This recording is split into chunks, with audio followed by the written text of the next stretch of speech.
ব্যক্তির মনে একটা প্রশ্ন জাগে আমাকে আর রাধাকে নিয়ে। বলেন যে না আমি আর রাধা একসাথে থাকি, না আমাদের বিয়ে হয়েছে। আমি এখানে দ্বারকাতে, ও ওখানে বর্ষনাতে। তাও এত ভালোবাসা কি করে?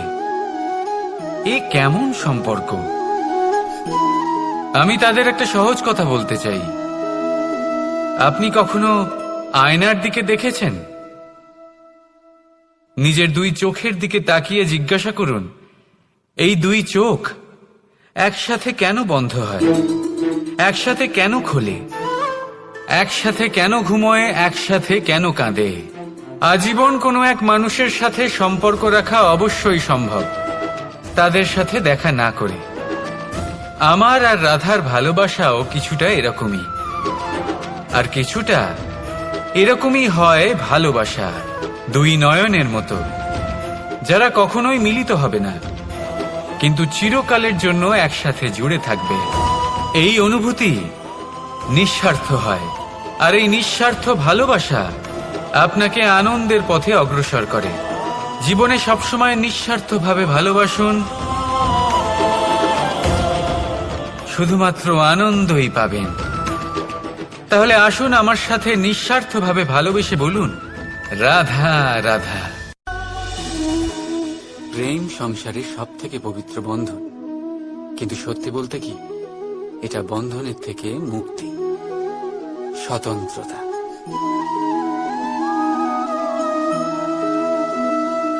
বুঝলেন না? বোঝাচ্ছি বোঝাচ্ছি।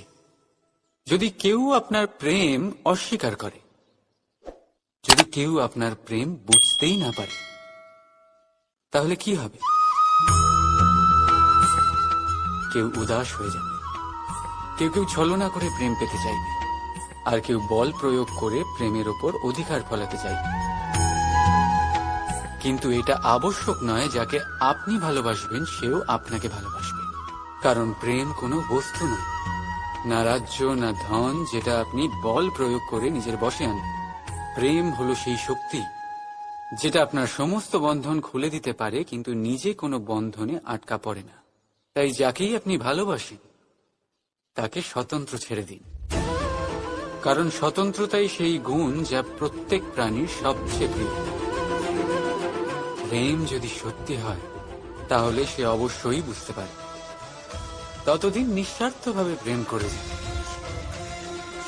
একদিন দ্বার খুলে যায়, আর প্রেম প্রবেশ করবেই, আর মন সুপ্রসন্ন হয়ে গেল। রাধা রাধা। কখনো কখনো আপনার মনে এই প্রশ্ন নিশ্চয়ই আসে যে এই প্রেম কি, কিভাবে বোঝা যায় এই প্রেম? উত্তর বড়ই সহজ। যতক্ষণ না আপনি প্রেম করবেন ততক্ষণ আপনি প্রেম বুঝতেই পারবেন না। যদি রত্ন হয়ে মুকুটে সজ্জিত থাকতে হয়, তাহলে হীরেকে কাটার কষ্ট অবশ্যই সহ্য করতে হবে। প্রেমের সঠিক অর্থ বুঝতে গেলে মোহকে ত্যাগ করে আত্মসমর্পণ করতেই হবে। যে প্রেম কাউকে পাওয়ার জন্য করা হয় সেই প্রেম প্রেম নয়, তা মোহ। তাই আত্মসমর্পণ করুন, নিজেকে, নিজের অহংকারকে, নিজের অস্তিত্বকে, মোহকে, আর দেখবেন আপনার প্রেম স্বয়ং আপনার সাথে থাকবে। রাধা রাধা। আমরা সকলেই মনে করি যে আমাদের জীবনে কখনো কখনো কোনো না কোনো স্থানে প্রেম হয়েই থাকে। সেটা মাতা পিতার আর সন্তানের প্রেম হোক, জ্ঞানীর জ্ঞানের সাথে হোক, কোন শিল্পীর নিজের শিল্পের সাথে হোক, ইত্যাদি ইত্যাদি। কিন্তু বাস্তবে এটা কি সত্যি প্রেম? মোহ তো হতে পারে। এবার আপনারা জিজ্ঞেস করবেন, প্রেম আর মোহর মধ্যে পার্থক্য কি? পার্থক্য হলো বন্ধনের। যে আপনাকে বাঁধে তা হলো মোহ, প্রেম নয়। প্রেম সেটাই যে আপনাকে মুক্ত করে উন্নয়নের দিকে পাঠায়। চলুন আপনাকে একটা উদাহরণ দিই। কিছু মাতা পিতা নিজের সন্তানকে কোনো অন্য নগরীতে পড়তে পাঠাতে পারেন না। নিজের সন্তানকে তার বন্ধুদের সাথে খেলতে দিতে পারেন না। চিন্তা করেন যে তাদের সন্তানের যাতে কষ্ট না হয়, আর তাই জন্য তাদের বেঁধে রাখেন। এটা প্রেম নয়, এটা মোহ।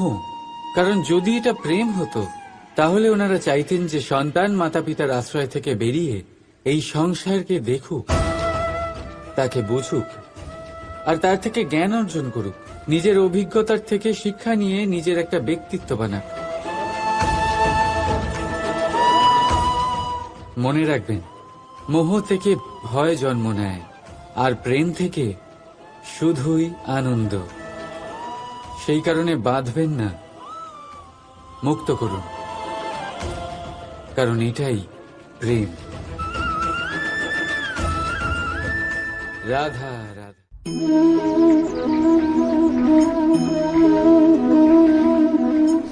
এই কলসিটা দেখছেন আপনারা, এতে জল রাখা হয়। জল যাতে শুদ্ধ থাকে, শীতল থাকে, জল যা তৃষ্ণা মেটায়।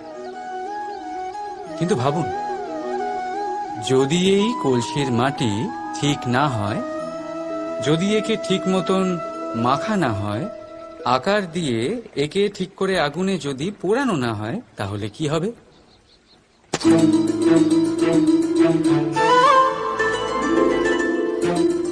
মনের সাথে ঠিক এটাই হয়।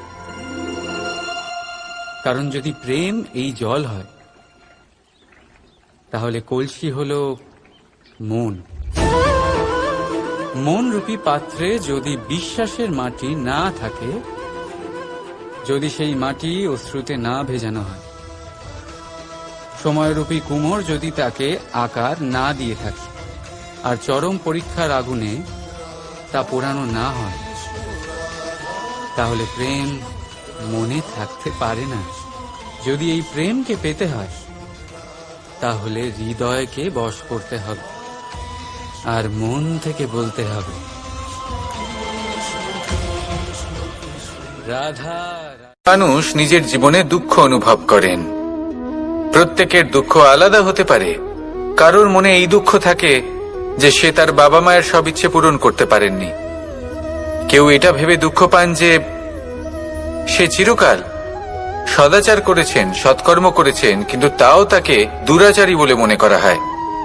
কেউ এটা ভেবেও দুঃখ পান যে তার সামনে যে ব্যক্তি রয়েছেন তার চোখে তিনি শত্রু হয়ে উঠেছেন বা দুষ্ট হয়ে উঠেছেন, যেখানে তিনি হয়তো কোনো অনুচিত কাজই করেননি। এবার এই সমস্ত বিষয় নিয়ে ভেবে নিজের ব্যক্তিত্ব নিয়ে সন্দেহ প্রকাশ করবেন না। যদি নিজের ব্যক্তিত্ব নিয়ে কোনো সন্দেহ থেকে থাকে, তাহলে কর্ম সংক্রান্ত প্রশ্ন করুন যে আপনি যা করেছেন তাতে কি উচিত ছিল, কি অনুচিত ছিল। যেটা প্রয়োজন সেটা এটা বোঝার যে আপনার অন্তর্মন, আপনার বিবেক আপনাকে কি বলছে, আর আপনার অন্তর্মন আর আপনার বিবেক আপনাকে যেটা করতে বলবে শুধু সেটাই করুন। আর তারপরে এই সংসার কি বলবে, কি ভাববে সেসব নিয়ে ভাবতে যাবেন না। কারণ এই সংসার তো ঈশ্বরকেও প্রশ্ন করে থাকে, ঈশ্বরকেও দোষী মনে করে। কখনো কখনো যখন কোনো ঘটনা মানুষের ইচ্ছা অনুযায়ী ঘটে না, তখন মানুষ এটা বলে যে হে ঈশ্বর, আপনি আমার পাশে থাকলেন না, আপনি বড়ই কঠোর, এটা আপনার দোষ। যেখানে বেশিরভাগ সময় হয়তো সে নিজেই নিজের কর্মফল ভোগ করছে, আর কখনো কখনো ঈশ্বর হয়তো তার জন্য আরো ভালো কোনো পরিকল্পনা করে রেখেছেন, কিন্তু মানুষ এটা বুঝতে পারে না। তাই দিনের শেষে যেটা প্রয়োজন সেটা হলো নিজের মনের কথা বুঝতে হবে। আপনার বিবেক কি বলছে শুধু সেটাই করুন, আর সামনে এগোতে থাকুন। আমার সাথে ভালোবেসে বলুন রাধা রাধা। সবাই বলেন যে জীবনে কাদের সঙ্গ লাভ করছি সেটা খুব গুরুত্বপূর্ণ। এক ঝুড়ি ফলের মধ্যে যদি একটা পচা ফল আপনি রেখে দেন, তাহলে আস্তে আস্তে সমস্ত ফল পচে যায়। সেই জন্য কথায় আছে যে কুসঙ্গ থেকে দূরে থাকো। কিন্তু কি করা যায়, এই সংসার খুবই ছোট। যেখানে আমরা কাজ করি, যেখানে আমরা থাকি, যে পথে আমরা আসা যাওয়া করে থাকি, যে পথে আমরা ভ্রমণ করি, সেখানে এমন অনেক সংখ্যক ব্যক্তি থাকেন যাকে দেখে আমরা মনে করি যে এদের থেকে দূরে থাকতে হবে। তখন আমরা কি করতে পারি? তাদের কি আমরা পরিত্যাগ করব? তাহলে এই সংসারে এমন অনেক মানুষ আছেন, তাহলে কি সংসারই পরিত্যাগ করব? না, সেই ফলের মতন হবেন না যারা একটি পচা ফলের উপস্থিতির জন্য নিজেরাও নষ্ট হয়ে যান। বরং হয়ে উঠুন চন্দন বৃক্ষের মতন, যেটা আসলে সাপেদের বাসস্থান, যেখানে অনেক সংখ্যক অত্যন্ত ভয়ানক বিষধর সাপ থাকে। তারপরেও এই চন্দন, সে কিন্তু নিজের শ্রেষ্ঠত্ব হারায় না, এর মূল্য কিন্তু সেই একই থাকে। মনে রাখবেন, এই সংসারে নিজের সঙ্গ বদলানোর পূর্বে নিজেকে বদলান। নিজেকে কিছুটা এমন ভাবে গড়ে তুলুন যে কেউ আসুক না কেন সে যেন আপনাকে বিভ্রান্ত বা দূষিত না করতে পারে। আসুন আমার সাথে ভালোবেসে বলুন, রাধা রাধা। মানুষ জীবনে অনেক ধরনের সুখ লাভ করে, অর্থ সুখ, পরিবারের সুখ, বৈভবের সুখ। কিন্তু এমন একটা সুখ আছে যা বেশিরভাগ মানুষকে প্রভাবিত করে, কিন্তু সেই সুখ তাদের কোনো প্রয়োজনই নেই। সেটা হলো পরনিন্দা সুখ। অর্থাৎ এমন কোনো ব্যক্তিকে নিয়ে নিন্দা করা, তার প্রতি অনুচিত শব্দ প্রয়োগ করা, কারণ সেই ব্যক্তিকে আপনি পছন্দ করেন না। আর এমন অনেক মানুষ আছেন যারা এই কাজ করে খুব আনন্দ লাভ করেন, যেটা করা উচিত নয়। কারণ এতে আপনার সময়, আপনার ঊর্জা, আপনার নিজের অন্তরের ইতিবাচক শক্তি আপনি নষ্ট করে ফেলছেন। আর এই সব কিছুই আপনার প্রয়োজন আছে। যাদেরকে আপনার পছন্দ নয় সেই ব্যক্তির বিষয়ে কথাই বলবেন না। সেই সব ব্যক্তির দিকে মনোনিবেশ করুন যাদের আপনি ভালোবাসেন। সেই সব কাজে মন দিন যেগুলো আপনার ভালো লাগে। সেই বস্তুর দিকে নজর দিন যেগুলো আপনার প্রিয়, নিজের লক্ষ্যের দিকে, এই সব কিছুর দিকে নয়। এমনটা করলে আপনার জীবনে আপনি সেই সব বস্তুর দিকে নজর দিতে পারবেন যারা প্রকৃত অর্থে আপনার জীবন আরো শ্রেষ্ঠ করে তোলে।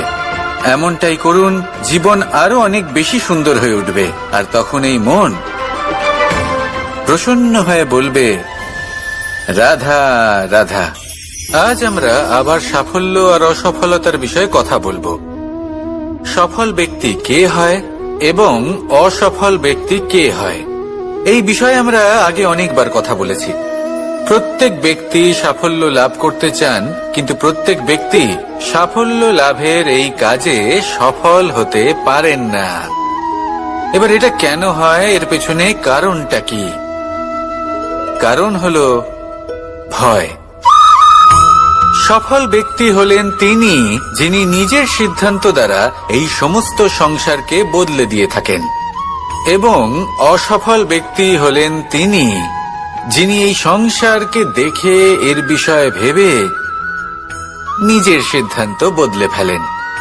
প্রয়োজন হলো নিজের লক্ষ্যের বিষয়ে ভেবে দেখার, পথের বিষয়ে ভেবে দেখার। একবার যদি আপনি পথ নির্বাচন করে থাকেন, সেই পথে অগ্রসর হতে থাকুন আর তাতে অটল থাকুন। সবসময় দৃঢ় প্রতিজ্ঞ হন। আপনি যদি কোনো পথে টিকে থাকেন আর নিরন্তর পরিশ্রম করতে থাকেন, তবেই আপনার জীবনে সাফল্য আসবে। যদি কথায় কথায় লোকে কি ভাববে, লোকে কি বলবে, একথা ভেবে নিজের সিদ্ধান্ত পাল্টান, তাহলে কখনো নিজের লক্ষ্যে পৌঁছতে পারবেন না। আসুন আমার সাথে ভালোবেসে বলুন, রাধা রাধা। মানুষের 6টি বড় শত্রু রয়েছে, আর এরা অন্য কোথাও নয়, বরং মানুষের অন্তরেই বাস করে। এই 6টি শত্রু হল কাম, ক্রোধ, মোহ, লোভ, ঈর্ষা আর অহংকার। কিন্তু এরা কি চিরকাল আপনার শত্রু হিসেবেই থেকে যায়? এদেরকে নিজের বন্ধু করে তোলা কি সম্ভব নয়? ভেবে দেখুন না। এবার যদি কথা বলি কাম নিয়ে, অর্থাৎ কামনা করা, তাহলে মানুষ যদি জীবনে কামনা করতে থাকে তাহলে সন্তোষের অনুভূতি লাভ করতে পারে না। কিন্তু এই কামনাই মানুষের বন্ধু হয়ে উঠতে পারে। কিভাবে? ধরুন যদি মানুষ ভাবে আমি আরো অনেক বেশি শ্রেষ্ঠ ব্যক্তি হয়ে উঠতে চাই, আর তার জন্য কর্ম করে, পরিশ্রম করে, তাহলে ভবিষ্যতে গিয়ে শ্রেষ্ঠ ব্যক্তি হয়ে উঠতে পারে কামনার কারণে। অর্থাৎ এই কামনাই ওর বন্ধু হয়ে ওঠে। কিন্তু ধরুন কোনো মানুষ যদি চায় সে শ্রেষ্ঠ ব্যক্তি হয়ে উঠবে, কিন্তু তার জন্য না কোনো কর্ম করছেন আর না কোনো পরিশ্রম করছেন, আর অধর্মের পথে চলতে শুরু করে দেন, তাহলে এই কামনাই তার শত্রু হয়ে উঠতে পারে। এবার যদি এই কামনাকে নিজের বন্ধু করে তুলতে হয়, তাহলে নিজের নির্বাচনে বিচক্ষণ হতে হবে, নিজের মস্তিষ্কের ওপর নিয়ন্ত্রণ রাখতে শিখতে হবে। সেটাই করুন আর আমার সাথে ভালোবেসে বলুন, রাধা রাধা। আজ আমরা মানুষের আরো একটি শত্রুর বিষয়ে কথা বলবো, যার নাম হলো লোভ। যে কোনো বস্তুকে অত্যাধিক লাভ করার যে বাসনা, যতটা লাভ করেছি ততটা যথেষ্ট নয়, আমার আরো চাই, আরো চাই, একেই বলে লোভ। এবার এই লোভ আপনার জীবনে শুভ না অশুভ, আপনার মিত্র নাকি আপনার শত্রু, সেটাও নির্ভর করছে আপনার ওপর। যেমন ধরুন কোনো ব্যক্তির অসম্ভব ধনের লোভ, সে সেটা অর্জন করছে আর সেটা সংগ্রহ করছে, আর সেটা লাভ করার জন্য সে অনৈতিক কাজ করছে। যদি এই সব হতে থাকে তাহলে লোভ কিন্তু আপনার পক্ষে অত্যন্ত ক্ষতিকারক। কিন্তু যদি সেই ব্যক্তি ধরুন ধন অর্জন করছেন, তার সাথে নীতিও পালন করছেন, আর সংগ্রহ করার পরে সেটা সংসারে ছড়িয়ে দিচ্ছেন, যদি এমনটা হয় তাহলে এই লোভ আপনার বন্ধু হয়ে উঠতে পারে।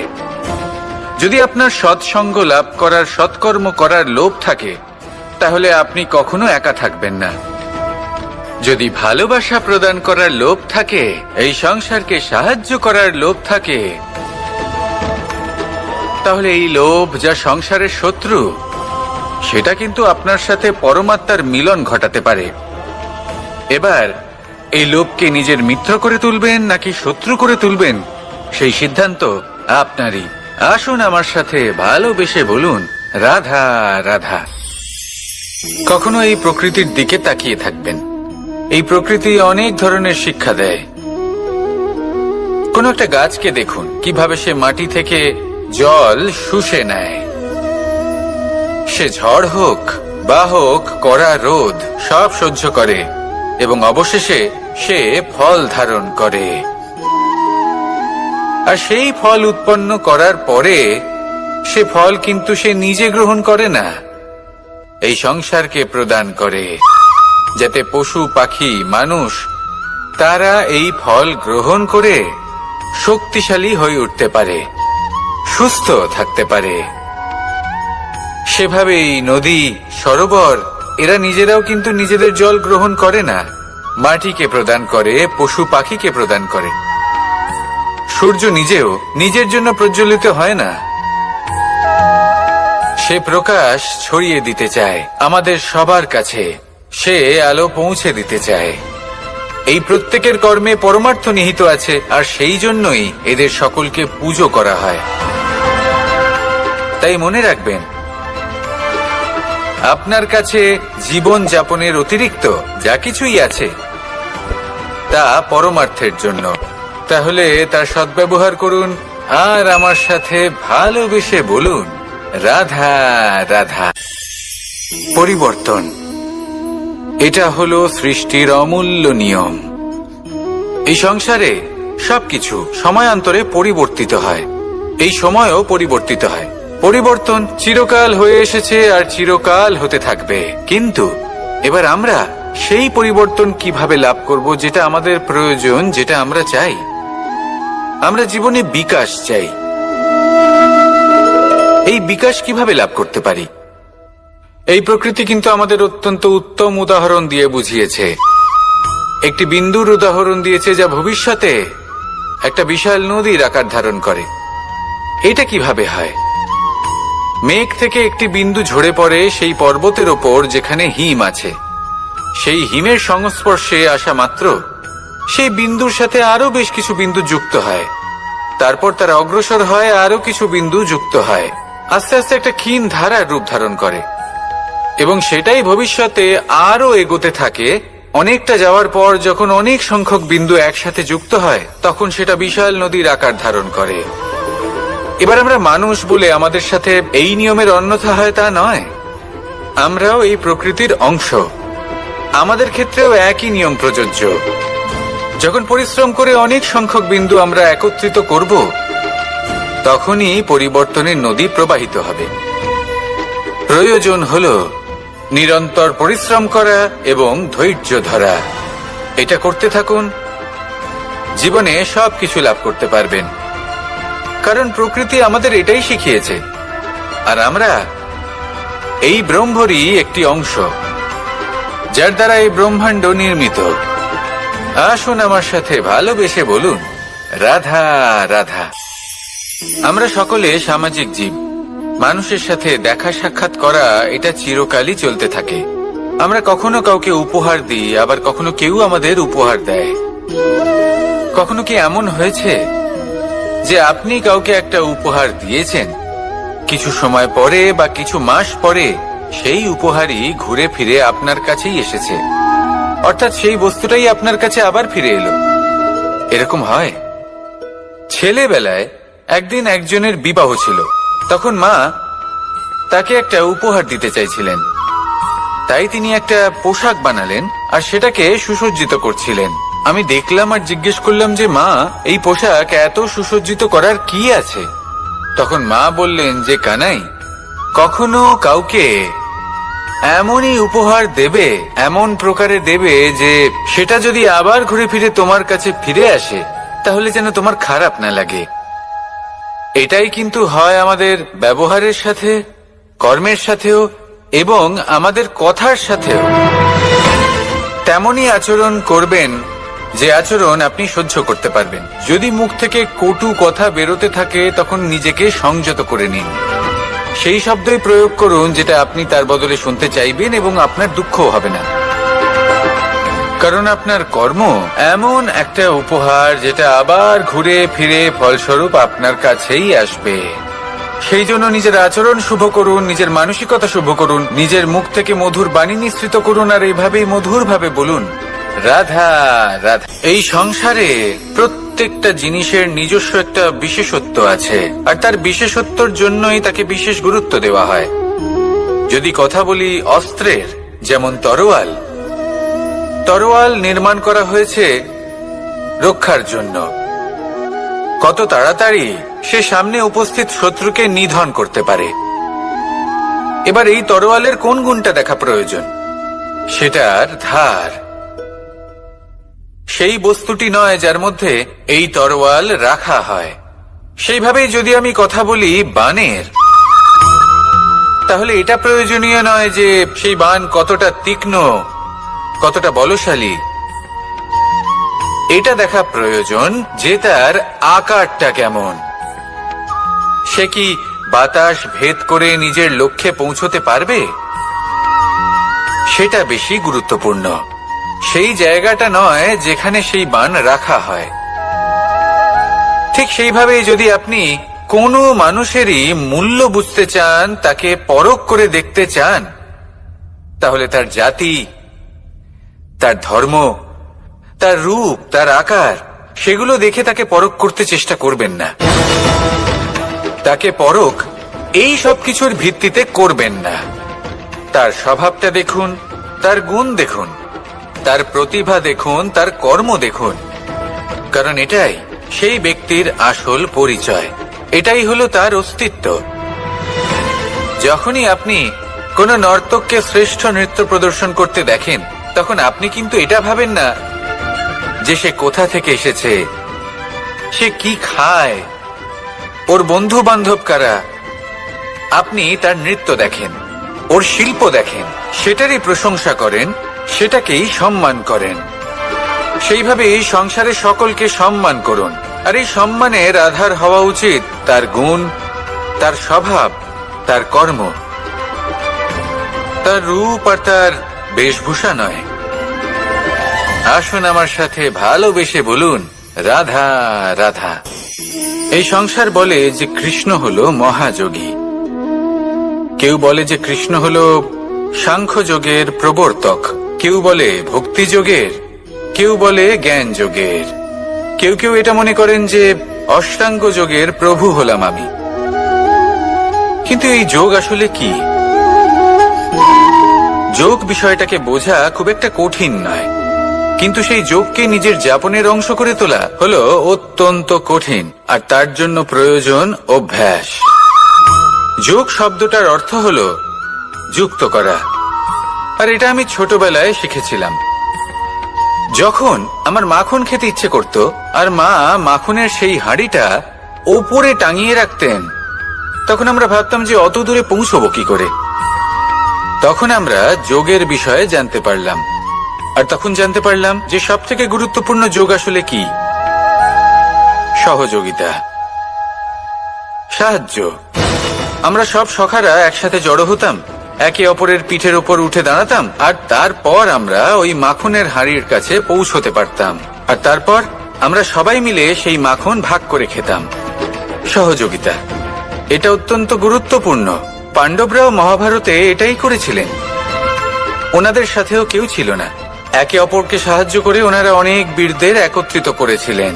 তারপর অবশেষে মহাভারতের এই মহাযুদ্ধে ওনারা জয়লাভ করেছিলেন। রামায়ণে রাম এবং লক্ষ্মণের সাথে কেউ ছিল না। সহযোগিতার মাধ্যমে ওনারা ভাল্লুক আর বানর সেনাকে একত্রিত করেছিলেন, আর এই সংসারের সব থেকে প্রবল রাক্ষস রাবণকে বধ করেছিলেন। মনে রাখবেন, একসাথে মিলে যদি আপনারা কর্ম করতে শেখেন, তাহলে এই সংসারে এমন কিছুই নেই যেটা আপনি অর্জন করতে পারবেন না। আসুন আমার সাথে ভালোবেসে বলুন, রাধা রাধা। মানুষ যখনই কোনো পর্বতারোহণ করতে শুরু করে, তখন সে বারবার পড়ে যায়, বারবার উঠে দাঁড়ায়, সামনে এগোতে চেষ্টা করে, কিন্তু যদি সে দৃঢ় নিশ্চয় করে থাকে, তাহলে সে অবশেষে সেই পর্বতের শিখরে পৌঁছেই যায়। চলার পথে যদি বড় কোনো পাথর চলে আসে বা পর্বতের কোনো বড় অংশ সামনে আসে, তাহলে সে তার সাথে ধাক্কা খায় না, সে পথ বদলে নেয়। কিন্তু বাধা তাকে সবসময় পেতেই হয়, আর সেই বাধা সে পায় ছোট ছোট পাথরের দ্বারা। তাদের উপর পা পড়লে তার পা পিছলে যায় আর সে পড়ে যায়। এই ছোট ছোট পাথর হলো আমাদের জীবনের সেই ছোট ছোট সমস্যা, সেই ছোট ছোট ভুলগুলো যেগুলো আমরা অবজ্ঞা করতে থাকি। আমরা ভাবি এর দ্বারা কি বা ক্ষতি হবে, কিন্তু সেগুলোই অনেক সময় আমাদের অসফলতার কারণ হয়ে দাঁড়ায়। যত তাড়াতাড়ি সম্ভব এই ছোট ছোট পাথরগুলিকে জীবন থেকে তুলে ফেলে দিন। ভুল হওয়াটা স্বাভাবিক, কিন্তু তার মানে এই নয় যে বারবার সেই ভুলের পুনরাবৃত্তি ঘটবে। ভুলটা বুঝুন, সেটা স্বীকার করুন, আর সেটা শুধরে নিন। যখন আপনি এটা করতে শিখবেন, তখনই খুব তাড়াতাড়ি আপনি সেই শিখরে পৌঁছতে পারবেন। আর যখন পৌঁছে যাবেন, তখন এই মন প্রসন্ন হয়ে বলবে, রাধা রাধা। সূর্য এই সংসারকে আলো প্রদান করে। সূর্যের মনে যদি নিজের তেজের জন্য অহংকার জন্ম নেয়, তখন তার অহংকার ভঙ্গ করে মেঘ। সূর্যের আলো পূর্ণরূপে ঢেকে দেয়। মেঘের মনে যদি নিজের গতি নিয়ে অহংবোধ জন্ম নেয়, তাহলে মেঘের অহংকার ভঙ্গ করে পর্বত। মেঘের গতি অবরুদ্ধ করে দেয়। এবার যদি পর্বত নিজের নিশ্চলতা নিয়ে অহংকার করে, তাহলে সেই অহংবোধ ভঙ্গ করে একটি মূষক। সেই বিশাল পর্বতে একটি ছিদ্র করে দেয়। এবার যদি মূষকের নিজের মনে অহংবোধ জন্ম নেয়, তাহলে জল তার অভিমান ভঙ্গ করে, সেই ছিদ্র দিয়ে প্রবেশ করে। আর যদি জলের মনে অহংবোধ জন্ম নেয়, তখন মানুষ বাঁধ নির্মাণ করে তার গতিপথ রুদ্ধ করে, জলের অহংকার ভঙ্গ করে। আর যদি মানুষের মনে অহংকার জন্ম নেয়, তখন সূর্য নিজের তাপ দ্বারা মানুষের অহংকার ভঙ্গ করে। এই সংসারে অহংকার প্রদর্শন করার কোনো প্রয়োজন নেই। আমাদের সবার মধ্যেই কিছু বিশেষ গুণ আছে, আর সবার মধ্যে কোনো না কোনো দোষও আছে। এই প্রকৃতি আমাদের কি শিক্ষা দেয়? কেউ একে অপরের সাথে লড়াই করে না, একে অপরের জন্য বাধা সৃষ্টি করে না, শুধু নিজের কর্ম করে। সূর্য নিজের প্রকাশ দ্বারা বনস্পতি এবং গাছপালাকে জন্ম দেয়। মেঘ বর্ষা সৃষ্টি করে লুপ্ত হয়ে যায়, আবার নির্মিত হয়। পর্বতের সেই নিশ্চলতা সেই বর্ষাকে একটা দিশা প্রদান করে, আর তারপরে তা ধারা হয়ে প্রবাহিত হয়ে যায়। এইসব কি? এইসব একটা সম্পর্ক, একটা চক্রের মতো। সবাই একসাথে নিজের কর্ম করে, তাই এই চক্র আবর্তিত হয়। এটা আমাদেরও করতে হবে, একসাথে মিলে কাজ করতে হবে। কারোর জন্য বাধা হয়ে উঠলে হবে না, কাউকে ছোট মনে করলে হবে না। এটাই করতে থাকুন, সবাই মিলেমিশে কর্ম করুন। প্রকৃতি আমাদের এই শিক্ষাই দেয়। আসুন আমার সাথে ভালোবেসে বলুন, রাধা রাধা। আপনি কখনো পলাশ ফুল দেখেছেন? কি সুন্দর দেখতে, লাল রক্তবর্ণ, উজ্জ্বল, কিন্তু এতে কোনো সুগন্ধ নেই। সেই জন্য ওকে শুধু চোখ ভরে দেখতে ইচ্ছে করে। দেখবেন তাকে কিন্তু পুজোতে ব্যবহার করা হয় না, এই ফুল দিয়ে মালা বানানো হয় না। সেরকমই আমাদের জীবনে এমন অনেক ব্যক্তি রয়েছেন যাদেরকে সম্মান অর্জন করতে হয়। যদি আপনি কোনো উচ্চ বংশে জন্ম নিয়ে থাকেন এবং আপনার কাছে সবকিছু থাকে, ধন ঐশ্বর্য থাকে, সবকিছু আপনি আগে থেকেই পেয়ে গেছেন, তাও কিন্তু এই সংসার আপনাকে সম্মান দেবে না। ততক্ষণ পর্যন্ত দেবে না যতক্ষণ না আপনি নিজের অন্তরে গুণ জাগ্রত করছেন, শ্রেষ্ঠ কর্ম করছেন, নিজের অন্তরে ইতিবাচক মনোভাবের এই সুবাস জাগ্রত করছেন। যদি এসব কিছু করেন, তাহলেই এই সংসার আপনাকে সম্মান দেবে। এবার এটা আপনার ওপরে নির্ভরশীল যে আপনি কি পলাশ ফুলের মতো হতে চান, নাকি অন্য কোনো ফুল হয়ে উঠতে চান যার সুবাস আছে, যে নিজের সুবাস এই সারা পৃথিবীতে ছড়িয়ে দেয়। আসুন আমার সাথে ভালোবেসে বলুন, রাধা রাধা। অত্যন্ত শক্তিশালী, নিজের পরীক্ষা দিতে কখনো পিছপা হন না, খুব কঠোর হন, আত্মপ্রত্যয়ী হন, কিন্তু তাও তারা সাফল্য পান না। কেন? কি কারণ হতে পারে এর? লৌহ মানবের মতো ব্যক্তিত্বের অধিকারী হওয়া সত্ত্বেও তারা সফলতা কেন লাভ করেন না? এবার এটার উত্তর তাদের ব্যক্তিত্বের মধ্যেই লুকিয়ে রয়েছে। লৌহ মানব, লোহা। আপনি কখনো লোহাকে দেখে থাকবেন, অত্যন্ত শক্তিশালী, অত্যন্ত কঠিন, কিন্তু শুধু তখনই যখন সেটা শান্ত থাকে, শীতল থাকে। তাকে উত্তপ্ত করুন, তা আর কঠিন থাকবে না। তার উপরে এক আঘাত করুন আর চিনতে শিখুন সেই চিন্তাগুলো যা ক্রোধ বাড়িয়ে দেয়, আর সেগুলোকে শেষ করে দিন, নয়তো সেই রাগ আপনার পতন অবশ্যই ঘটাবে। রাধা রাধা।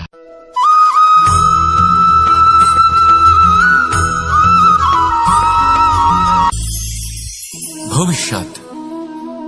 সংসারে এমন কোন ব্যক্তি আছেন যিনি নিজের ভবিষ্যতের বিষয় ভাবেন না? যে কেউ ভাবেন আমার ভবিষ্যৎ কিছু এরকম হবে, আমি ভবিষ্যতে এরকম কিছু একটা করব, এই সুবিধা থাকবে, এই আনন্দ পাবো, ইত্যাদি ইত্যাদি। কিন্তু সত্যি বলি, ভবিষ্যতের থেকে বড় ভণ্ড আর কেউ নেই। ভবিষ্যৎ আপনাকে ছেড়ে চলে যাবে, আপনি জানতেও পারবেন না। ভবিষ্যৎ আপনার থেকে আপনার বর্তমান কেড়ে নেবে। অনেক সময় আমরা ভবিষ্যতের বিষয় ভাবতে থাকি, দুশ্চিন্তা করতে থাকি, ভবিষ্যৎ দিয়ে নিজেকে এতটাই ঘিরে ফেলি যে বর্তমান কি তা ভুলেই যাই, তার বোধই আমাদের থাকে না। ভাবুন, ভবিষ্যৎ কি? ভবিষ্যৎ হলো সেটাই যা এখনো পর্যন্ত ঘটেনি।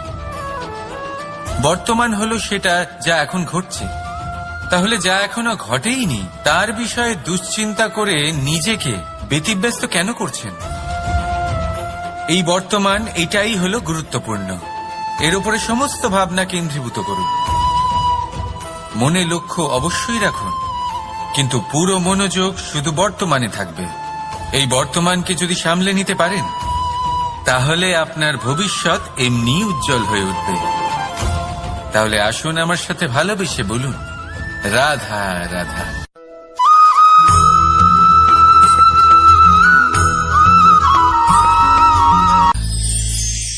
আমরা অনেকবার লোকের থেকে এই কথা শুনেছি, জীবনে যখনই ধন অর্জন করবে বাঁচিয়ে রাখবে।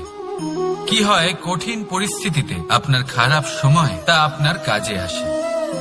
কিন্তু এই কথা কি 100% সত্যি?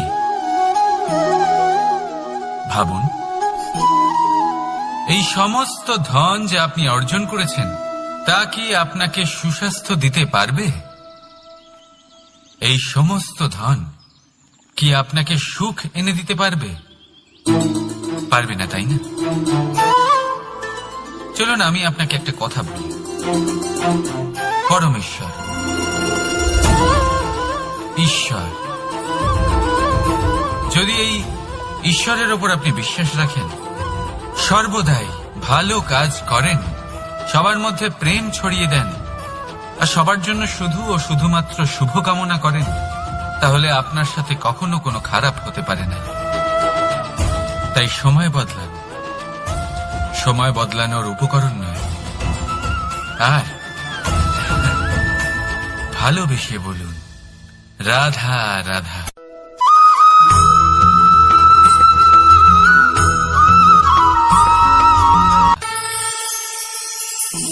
একটা সিদ্ধান্ত।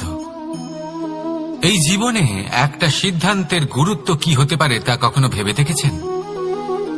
একটা সিদ্ধান্ত সেই ভিত্তি হতে পারে যা আপনার পুরো জীবনকে বদলে দিতে পারে, এই সমস্ত সংসারকে বদলে দিতে পারে, ভবিষ্যৎ বদলে দিতে পারে। এই সিদ্ধান্ত যে কোন রাস্তা চয়ন করতে হবে, সেই সিদ্ধান্ত যে কখন সামনে এগোতে হবে আর কখন থেমে যেতে হবে, সেই সিদ্ধান্ত যে কখন যুদ্ধ করতে হবে আর কখন নিজেকে পিছু পা হতে হবে।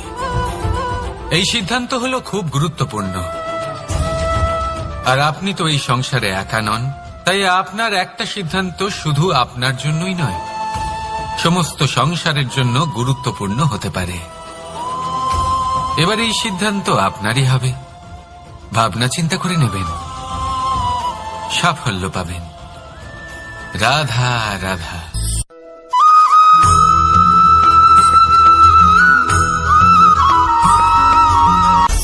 অনেকবার আমাদের দৃষ্টিভঙ্গি এমন হয়ে থাকে যে আমাদের আসল সত্যের থেকে অনেকটা দূরে নিয়ে যায়।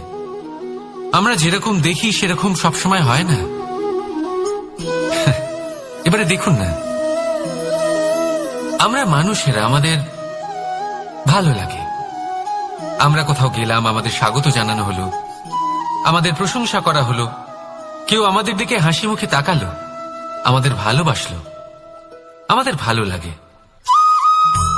কিন্তু যদি কেউ ক্রুদ্ধ হয়, কটাক্ষ করে, ব্যঙ্গ করে, তাহলে আমরা তক্ষুনি তাকে নিজের শত্রু ভেবে ফেলি, তার উপরে ক্রুদ্ধ হয়ে যাই। একটা কথা মনে রাখবেন, এই হাসি সবার জন্যই হয়। আপনি তাদেরকেও হাসি উপহার দিতে পারেন যাদের আপনি চেনেন, তাদেরও দিতে পারেন যাদের আপনি চেনেন না, ছোটদের দিতে পারেন, বড়দের দিতে পারেন, সবার জন্যই হলো এই হাসি। কিন্তু ক্রোধ, ক্রোধ তাদের ওপরেই আসে যাদের আমরা জীবনে কখনো হারাতে চাই না, যাদেরকে আমরা অসম্ভব ভালোবাসি, যাদের জন্য আমরা আশা করি যে তাদের জীবনের পরবর্তী সময় সব সময় সুখময় হোক, উজ্জ্বল হোক। সেই জন্য আপনার জীবনের সমস্ত সেই ব্যক্তি যারা আপনার উপরে ক্রুদ্ধ হন, কটাক্ষ করেন, জরুরি নয় তিনি আপনার শত্রুই হবেন। হতে পারে সে হলো আপনার শুভাকাঙ্ক্ষী, যিনি আপনার শুধুমাত্র ভালোই চান, যিনি আপনার জন্য একটা সুন্দর ভবিষ্যৎ চান। সেই জন্য সবসময় মন দিয়ে অন্যের কথা বোঝার প্রয়াস করুন।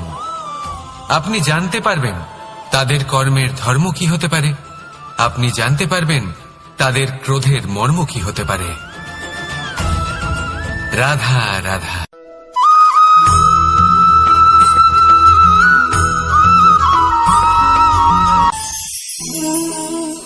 অহংকার এ হলো ছোট একটা শব্দ, কিন্তু এর প্রভাব অত্যন্ত বৃহৎ হয়ে থাকে। আর সব থেকে বড় সমস্যা হলো মানুষ আজ অবধি বুঝতেই পারেনি যে এই অহংকারের বাস্তব রূপ কিরকম। কেউ একে গর্বের নাম দেন, কেউ একে আত্মসম্মানের নাম দিয়ে থাকেন, এবং কোথাও একটা এমন সময় চলে আসে যখন সময় এই অহংকারকে ভেঙে খান খান করে দেয়। আর তখন না গর্ব আপনাকে বাঁচাতে পারে, না আপনার আত্মসম্মান। এখন যদি আপনাকে উদাহরণ দিই, তাহলে যেখানে আপনি বসে আছেন সেই ঘরেই ওপরে তাকান, সেই ছাদের দিকে। যদি এই ছাদ অহংকার করতে থাকে যে দেখো আমি তো সব থেকে উঁচু জায়গায় আছি, আমার চেয়ে ওপরে আর কেউ নেই, আমি এই ঘরে থাকা সমস্ত ব্যক্তিকে ছায়া প্রদান করি, যদি এই অহংকার এসে যায় তাহলে কি? একবার ভেবে দেখুন, যদি পরের দিন তার উপর আরো একটা তলা বানিয়ে দেওয়া হয় তাহলে কি?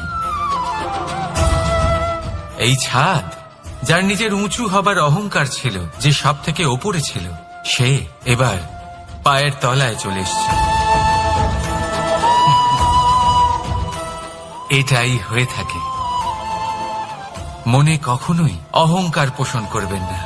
যদি মনের মধ্যে কিছু রাখতে চান তাহলে প্রেমের ভাব রাখুন, স্নেহ রাখুন। এই অহংকারকে আপনি যা ইচ্ছে নাম দিন, গর্ব হোক, আত্মসম্মান হোক, এর দ্বারা আপনার কোনোভাবেই কোনো লাভ হবে না। তাহলে এই অহংকারকে ত্যাগ করুন আর আমার সাথে ভালোবেসে বলুন, রাধা রাধা।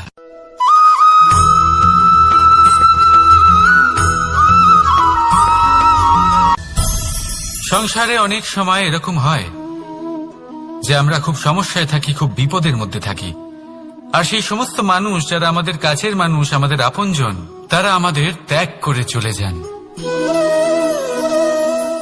আমরা এই সময় দুঃখ পাই, নিরাশ হয়ে পড়ি এবং একা একাই সেই সমস্যাকেও কাটিয়ে উঠি। এবার পরিস্থিতি যেমন খুশি হোক না কেন, সেই সব মানুষ যারা এমন সময় আপনাকে ত্যাগ করেছেন তাদের প্রতি ক্রুদ্ধ হওয়া, অভিমান করা, এটা অনুচিত। আমি বলবো তাদের প্রতি কৃতজ্ঞ থাকুন। আমি বলবো তাদের ধন্যবাদ জানান যে তারা এমন সময় আপনার সঙ্গ ত্যাগ করেছেন যখন আপনার তাদের সব থেকে বেশি প্রয়োজন ছিল। কারণ দেখুন, হয় তাদের বিশ্বাস ছিল যে আপনি নিজেই এই বিপদ থেকে বেরিয়ে আসতে পারবেন, বা তাদের ত্যাগ করার জন্য আপনি নিজের উৎসাহ বাড়িয়ে তুললেন, আপনি নিজের শক্তি বাড়ালেন এবং নিজে সেই সমস্যা থেকে বেরিয়ে আসলেন। নিজের খারাপ সময়কে আপনি নিজেই ভালো সময় করে তুললেন। শেষ পর্যন্ত আপনি আরো শক্তিশালী হয়ে উঠলেন, আরো শ্রেষ্ঠ হয়ে উঠলেন। আর এটাই তো আপনার বিজয়, যার কারণ হলো তাদের আপনাকে ত্যাগ করা। তাহলে তাদের ধন্যবাদ জানান আর আমার সাথে ভালোবেসে বলুন, রাধা রাধা।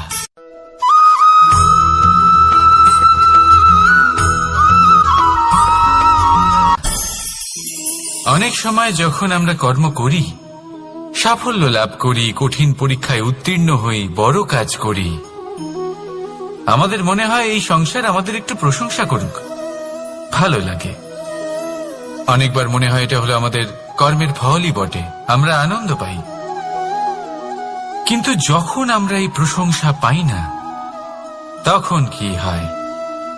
আমরা দুঃখী হয়ে যাই, ভেঙে পড়ি। মনে হয় যেন আমার জন্য কেউ চিন্তাই করে না, এমন মনে হয় যেন আমাদের আনন্দে অন্য কেউ আনন্দই পায় না। অনেক রকম ভাবনা আসে। কিন্তু আমি আপনাকে একটা প্রশ্ন করতে চাই, আপনি যে কাজই করেন না কেন, যে কর্মই করেন না কেন, তা কি শুধুমাত্র প্রশংসার জন্য করেন? যদি এরকম হয়ে থাকে তাহলে সেই ভাবনা এক্ষুনি ত্যাগ করুন, কারণ এই প্রকৃতি আমাদের অন্য শিক্ষা দেয়।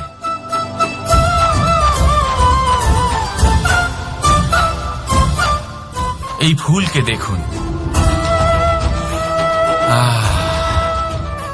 এই যে ফুলের সুবাস, যা আমার মনকে উচ্ছ্বসিত করে তোলে, মনে শক্তির সঞ্চার করে, এই সুগন্ধ। কিন্তু ভেবে দেখুন, ফুলের কিন্তু এই কাজ করার জন্য কোনো প্রশংসারই প্রয়োজন হয় না। এটাই হলো প্রকৃতির শিক্ষা। যিনি সৎ হন, সৎকর্ম করেন, তার কোনো প্রশংসার প্রয়োজন হয় না, কারণ ওনার কর্মই হলো ওনার সুবাস। মনে রাখবেন, আতর নকল ফুলে দেওয়া হয়, প্রকৃত ফুলের তার কোনো প্রয়োজন হয় না। সেইভাবেই আপনিও কর্ম করতে থাকুন শুভ চিন্তা নিয়ে। এই মনকে সব সময় শান্ত রাখুন, স্বচ্ছ রাখুন। যদি এরকম করেন তাহলে আপনার কর্ম এমন সুবাস ছড়াবে যে আপনার জীবনে শুধু এবং শুধুমাত্র আনন্দই থাকবে। তাহলে এই আনন্দ সহকারে বলুন, রাধা রাধা।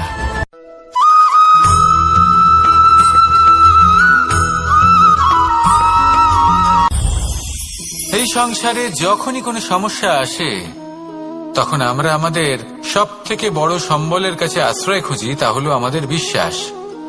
এবার প্রশ্ন হলো এটাই যে এই বিশ্বাস কার উপর করা যেতে পারে? পরিবারের উপর, বন্ধুর উপর, নাকি তাদের উপর বিশ্বাস করা উচিত যাদেরকে আমরা কখনো সঙ্গ দিয়েছি? দেখুন, এই সংসারে বিপদের সম্মুখীন হলে কে আপনাকে সাহায্য করবে সেটা নির্বাচন করা আপনার হাতে নেই। সেটা সেই সকল ব্যক্তির উপর নির্ভরশীল যে তারা আপনাকে সাহায্য করবে নাকি করবে না। অর্থাৎ যখনই কোনো বিপদ আসে সর্বপ্রথম তার সম্মুখীন আমাদের নিজেকেই হতে হয়, আর তার জন্য প্রস্তুত থাকা প্রয়োজনীয়। সেই শক্তি, সেই সাহস অর্জন করা প্রয়োজনীয়। দেখুন, যখনই অন্ধকার আসে তখন সবার আগে কে আপনাকে ত্যাগ করে চলে যায়? আপনার নিজেরই ছায়া। এই অন্ধকারের সম্মুখীন হতে হয় অন্তরের প্রদীপের দ্বারা, অন্তরের আত্মা দ্বারা। তবেই আপনি অন্ধকারের ওপর জয়লাভ করতে পারবেন। সেই জন্য যে বিপদই আসুক না কেন নিজেকে তার জন্য প্রস্তুত রাখা উচিত। সেই সাহস নিয়ে আসুন। এমন কোনো বিপদ নেই যা আপনাকে ভেঙে দিতে পারে। আসুন আমার সাথে ভালোবেসে বলুন, রাধা রাধা।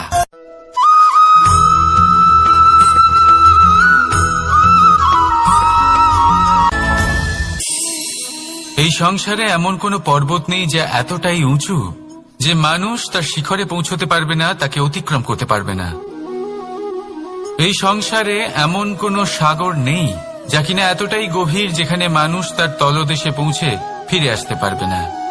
একটা ছোট্ট বরফের টুকরো পর্বতের শিখরে গলে গিয়ে বইতে থাকে, আর দেখতে দেখতেই তা মহানদী গঙ্গায় পরিবর্তিত হয়। এর কারণ কি? এর কারণ হলো প্রচেষ্টা, প্রারব্ধ নয়। এই প্রচেষ্টাই সুনিশ্চিত করে যে আপনার প্রারব্ধ কি হবে। এই সমস্ত কিছু হলো প্রচেষ্টা আর প্রারব্ধের খেলা।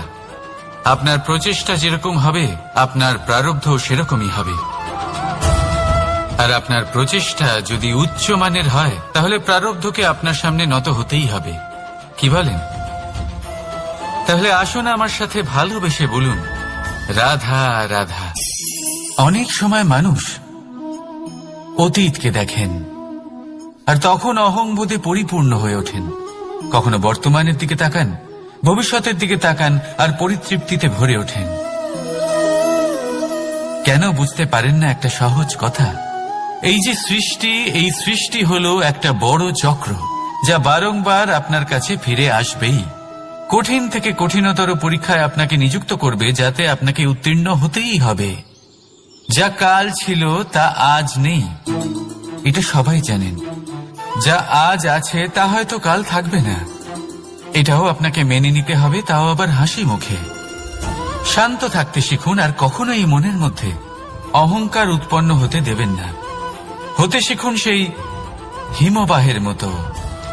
হয়তো এই জন্যই এত শীতল থাকে কারণ ও জানে গতকালও জল রূপে ছিল, আজ বরফ রূপে হয়তো আছে, কিন্তু কাল পুনরায় সে জলেই পরিণত হবে।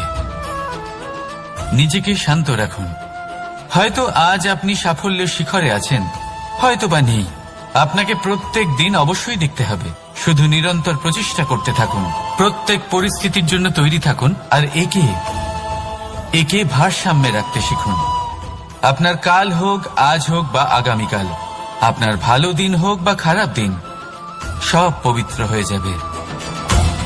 তাহলে আসুন আর আমার সাথে ভালোবেসে বলুন, রাধা রাধা।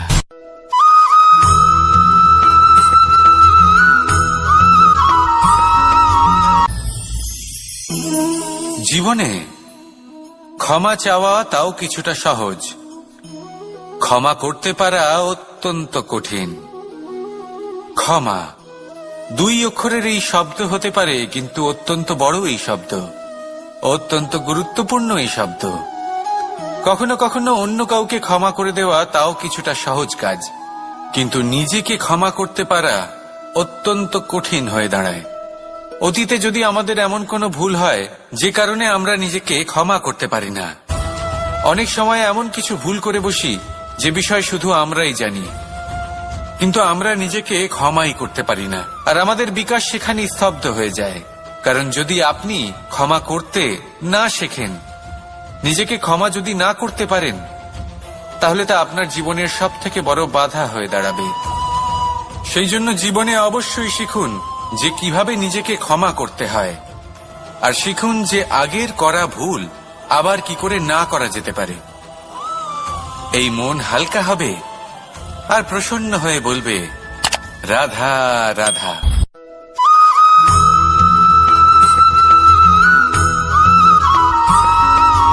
দোল উৎসবে এই সমগ্র সংসার রং নিয়ে খেলা করে,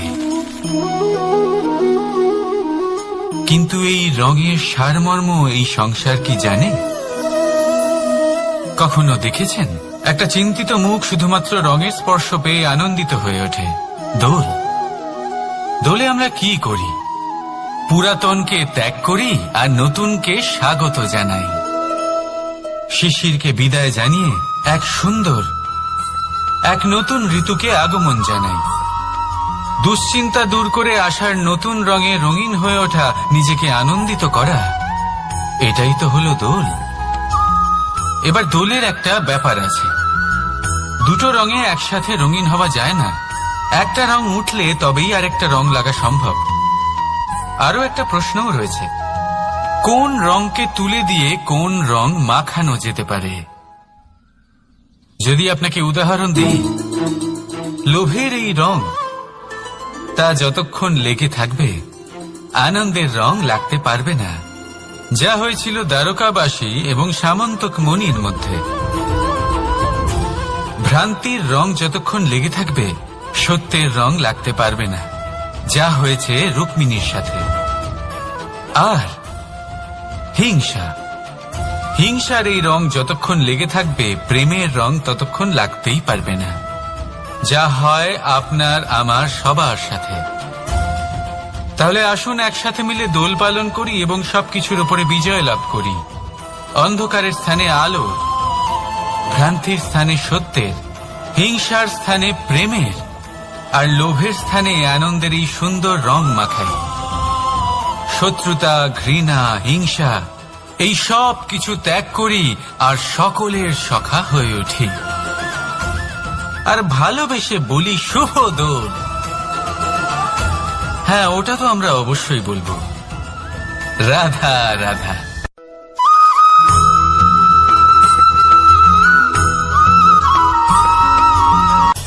আমার কাছে যশোদা মা যেমন, আমার কাছে দেবকী মা যেমন, আমার কাছে ঠিক তেমনই হলেন গোমাতা। এবার ভেবে দেখার বিষয় হলো এটা যে এই সংসারে অসংখ্য প্রাণী আছে, একজন গাইকে একজন মায়ের মর্যাদা কেন দেওয়া হয়? তাহলে এর অনেকগুলো কারণ আছে। এই গাই অর্থাৎ গোমাতা, এনারা হলেন অত্যন্ত শান্ত, শান্তি প্রিয়, কখনো কারোর কোনো ক্ষতি করতেই পারেন না। গোমাতা যে দুধ নিজের বাছুরকে পান করান সেই দুধই আমাদেরও দেন। সেই দুধ পান করে আমরা শক্তি লাভ করি। এই দুধ থেকে আমরা মাখন, ঘি, পায়েস এইসব সুস্বাদু খাবার লাভ করি। গোমাতার গোবর আমাদের জ্বালানি হিসেবে সাহায্য করে, যার ফলে খুব কম সংখ্যক কাঠ ব্যবহার করা যায় এবং বেশিরভাগ জঙ্গল সুরক্ষিত থাকে। গোমাতার গোমূত্র, সেটাও আমাদের কাছে লাভজনক। এর দ্বারা আমরা অনেক রোগ থেকে মুক্তি লাভ করতে পারি। গোমাতা যখন একটি বাছুরকে জন্ম দেন, তখন সেই বড় হয়ে আমাদের ক্ষেত কর্ষণ করে। সেই জন্য গাইকেও জীবনে মায়ের মর্যাদা দেবেন। যতটা সম্ভব তাকে সেবা করুন এবং ভালোবেসে তাকে পালন করুন। এই মন নিজে থেকেই প্রসন্ন হয়ে বলবে, রাধা রাধা।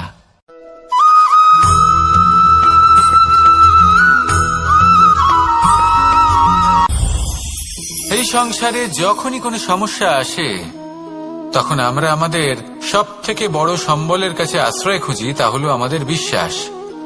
এবার প্রশ্ন হলো এটাই যে এই বিশ্বাস কার উপর করা যেতে পারে? পরিবারের উপর, বন্ধুর উপর, নাকি তাদের উপর বিশ্বাস করা উচিত যাদেরকে আমরা কখনো সঙ্গ দিয়েছি? দেখুন, এই সংসারে বিপদের সম্মুখীন হলে কে আপনাকে সাহায্য করবে সেটা নির্বাচন করা আপনার হাতে নেই। সেটা সেই সকল ব্যক্তির উপর নির্ভরশীল যে তারা আপনাকে সাহায্য করবে নাকি করবে না। অর্থাৎ যখনই কোনো বিপদ আসে সর্বপ্রথম তার সম্মুখীন আমাদের নিজেকেই হতে হয়, আর তার জন্য প্রস্তুত থাকা প্রয়োজনীয়। সেই শক্তি, সেই সাহস অর্জন করা প্রয়োজনীয়। দেখুন, যখনই অন্ধকার আসে তখন সবার আগে কে আপনাকে ত্যাগ করে চলে যায়? আপনার নিজেরই ছায়া। এই অন্ধকারের সম্মুখীন হতে হয় অন্তরের প্রদীপের দ্বারা, অন্তরের আত্মা দ্বারা। তবেই আপনি অন্ধকারের ওপর জয়লাভ করতে পারবেন। সেই জন্য যে বিপদই আসুক না কেন নিজেকে তার জন্য প্রস্তুত রাখা উচিত। সেই সাহস নিয়ে আসুন। এমন কোনো বিপদ নেই যা আপনাকে ভেঙে দিতে পারে।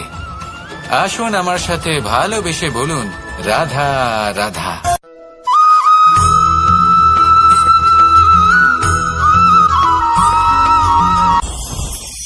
মুঠো হাতের শক্তি বেশি, মুঠো খুললেই তা দুর্বল।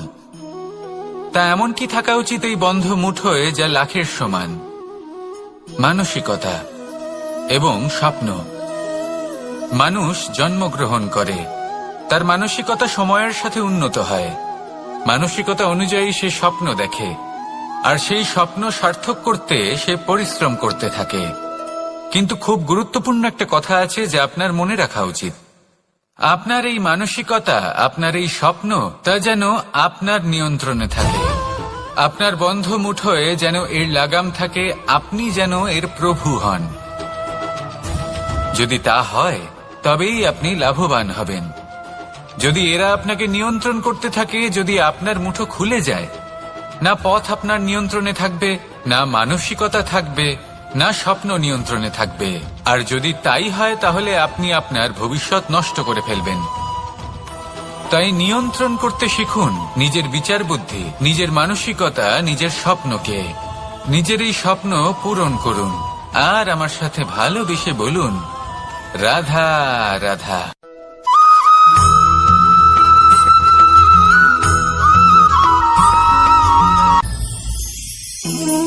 জীবনে ক্ষমা চাওয়া তাও কিছুটা সহজ, ক্ষমা করতে পারা অত্যন্ত কঠিন। ক্ষমা দুই অক্ষরের এই শব্দ হতে পারে, কিন্তু অত্যন্ত বড় এই শব্দ, অত্যন্ত গুরুত্বপূর্ণ এই শব্দ। কখনো কখনো অন্য কাউকে ক্ষমা করে দেওয়া তাও কিছুটা সহজ কাজ, কিন্তু নিজেকে ক্ষমা করতে পারা অত্যন্ত কঠিন হয়ে দাঁড়ায়। অতীতে যদি আমাদের এমন কোনো ভুল হয় যে কারণে আমরা নিজেকে ক্ষমা করতে পারি না, অনেক সময় এমন কিছু ভুল করে বসি যে বিষয় শুধু আমরাই জানি, কিন্তু আমরা নিজেকে ক্ষমাই করতে পারি না। আর আমাদের বিকাশ সেখানে স্তব্ধ হয়ে যায়। কারণ যদি আপনি ক্ষমা করতে না শেখেন, নিজেকে ক্ষমা যদি না করতে পারেন, তাহলে তা আপনার জীবনের সব থেকে বড় বাধা হয়ে দাঁড়াবে। সেই জন্য জীবনে অবশ্যই শিখুন যে কিভাবে নিজেকে ক্ষমা করতে হয়, আর শিখুন যে আগের করা ভুল আবার কি করে না করা যেতে পারে।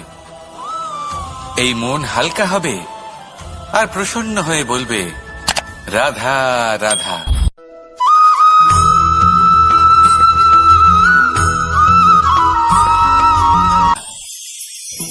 আমি রাধাকে ভালোবাসি, আর এই কথাটা সমগ্র সংসার জানে। আর সময় অন্তরে লীলার দ্বারা, বিভিন্ন ঘটনা দ্বারা, কর্মের দ্বারা আমি নিজের এই ভালোবাসা রাধার সামনে প্রকাশ করি। এবার আপনি বলবেন, এসবের কি প্রয়োজন? রাধা কি এই কথা জানে না যে কৃষ্ণ তাকে কতটা ভালোবাসে? অবশ্যই জানে, কিন্তু এই যে ভালোবাসা, তা মনে রেখে দেওয়ার জন্য নয়, তা প্রকাশ করার জন্য। আর বারংবার এই ভালোবাসাকে প্রকাশ করা উচিত, উচিত সময় এবং উচিত সুযোগ দেখে। কিরকম?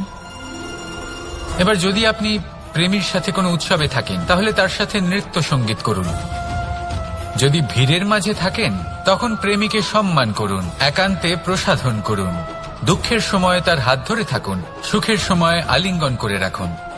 এই প্রেম যত প্রকাশ করবেন ততই এই প্রেমের বৃদ্ধি হবে। এই প্রেম আরো বেশি গভীর হবে, অটুট হবে। তাই এই প্রেমকে মনে নয়, আপনার জীবনে স্থান দিন।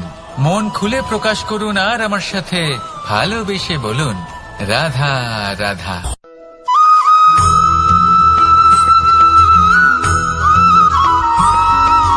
সদিচ্ছা দেখতে গেলে 3 অক্ষরে তৈরি এই শব্দ, কিন্তু সমস্ত ত্রিলোক তার উপরেই আধারিত।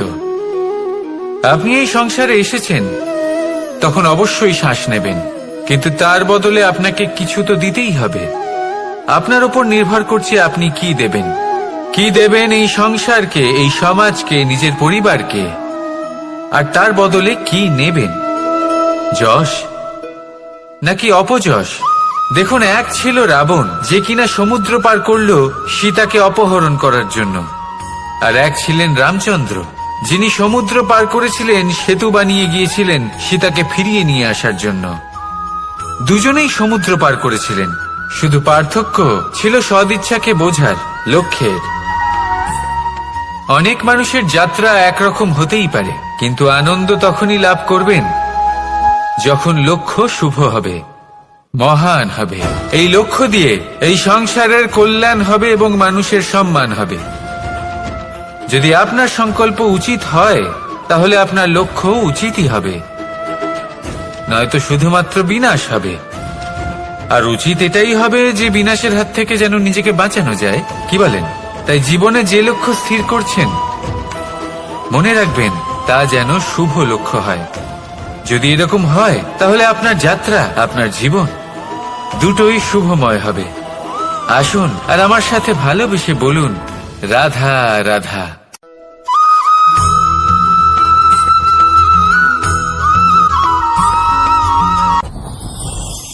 যত শক্তিশালী এই মন, তত শক্তিশালী এই শরীরও। এই যে আমাদের শরীর, এটা আসলে কি? এ হলো একটা রথের মতো। আর একটা রথ ততক্ষণ চলতে পারবে না যতক্ষণ না তাকে কোনো সারথি চালাবে। এই মন হলো শরীরের সারথি। এবার ভাবুন, যদি এই সারথি শক্তিহীন হয়, দুর্বল হয়, তাহলে এই রথের কি হবে? এটা উচিত পথে চলতে পারবে না, উচিত গতিতে চলতে পারবে না, মন মতো স্থানে এটা পৌঁছতেও পারবে না। সেই জন্য মনের শক্তি অত্যন্ত প্রয়োজনীয়। এবার মনের শক্তি আমরা কোথা থেকে লাভ করি? দৃঢ়তার শক্তি থেকে। এবার এই শক্তি আমরা কিভাবে বাড়াতে পারি? আমরা প্রতিদিন কিছু নতুন স্থির করি, কিছু ছোট, কিছু বড়। আর যেই আমরা নতুন কিছু পূর্ণ করি, আমাদের মনের শক্তি বেড়ে যায়। আর যদি পূর্ণ না করতে পারি, মনের শক্তি কমে যায়। একটা দেওয়ালের মতো ছোট ছোট ছোট ছোট শিলা আমরা একটার পর একটা স্থাপন করে একটা দেওয়াল তৈরি করি। এতগুলো পাথর যখন একত্রিত হয়ে যায়, তখন এমন এক দেওয়াল তৈরি হয় যাকে ভাঙা প্রায় অসম্ভব হয়ে দাঁড়ায়। সেরকমই হয় মন এবং দৃঢ়তা। ছোট ছোট কাজ করে নিজের লক্ষ্য পূর্ণ করুন। এই লক্ষ্য যদি পূর্ণ হয়, তবে মনের শক্তি বাড়বে। কিছুটা এইভাবে যে যত বড়ই বিপদ আসুক না কেন, সেই বিপদ নিজে হার মেনে নেবে, কিন্তু আপনার মন ততটাই শক্তিশালী থাকবে।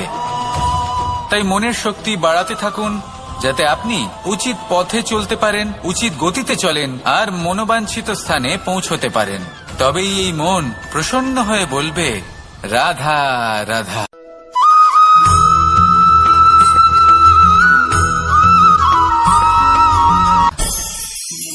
অনেক সময় যখন আমরা কর্ম করি, সাফল্য লাভ করি, কঠিন পরীক্ষায় উত্তীর্ণ হই, বড় কাজ করি, আমাদের মনে হয় এই সংসার আমাদের একটু প্রশংসা করুক, ভালো লাগে। অনেকবার মনে হয় এটা হলো আমাদের কর্মের ফলই বটে, আমরা আনন্দ পাই। কিন্তু যখন আমরা এই প্রশংসা পাই না, তখন কি হয়? আমরা দুঃখী হয়ে যাই, ভেঙে পড়ি। মনে হয় যেন আমার জন্য কেউ চিন্তাই করে না। এমন মনে হয় যেন আমাদের আনন্দে অন্য কেউ আনন্দই পায় না। অনেক রকম ভাবনা আসে। কিন্তু আমি আপনাকে একটা প্রশ্ন করতে চাই, আপনি যে কাজই করেন না কেন, যে কর্মই করেন না কেন, তা কি শুধুমাত্র প্রশংসার জন্য করেন? যদি এরকম হয়ে থাকে তাহলে সেই ভাবনা এক্ষুনি ত্যাগ করুন, কারণ এই প্রকৃতি আমাদের অন্য শিক্ষা দেয়।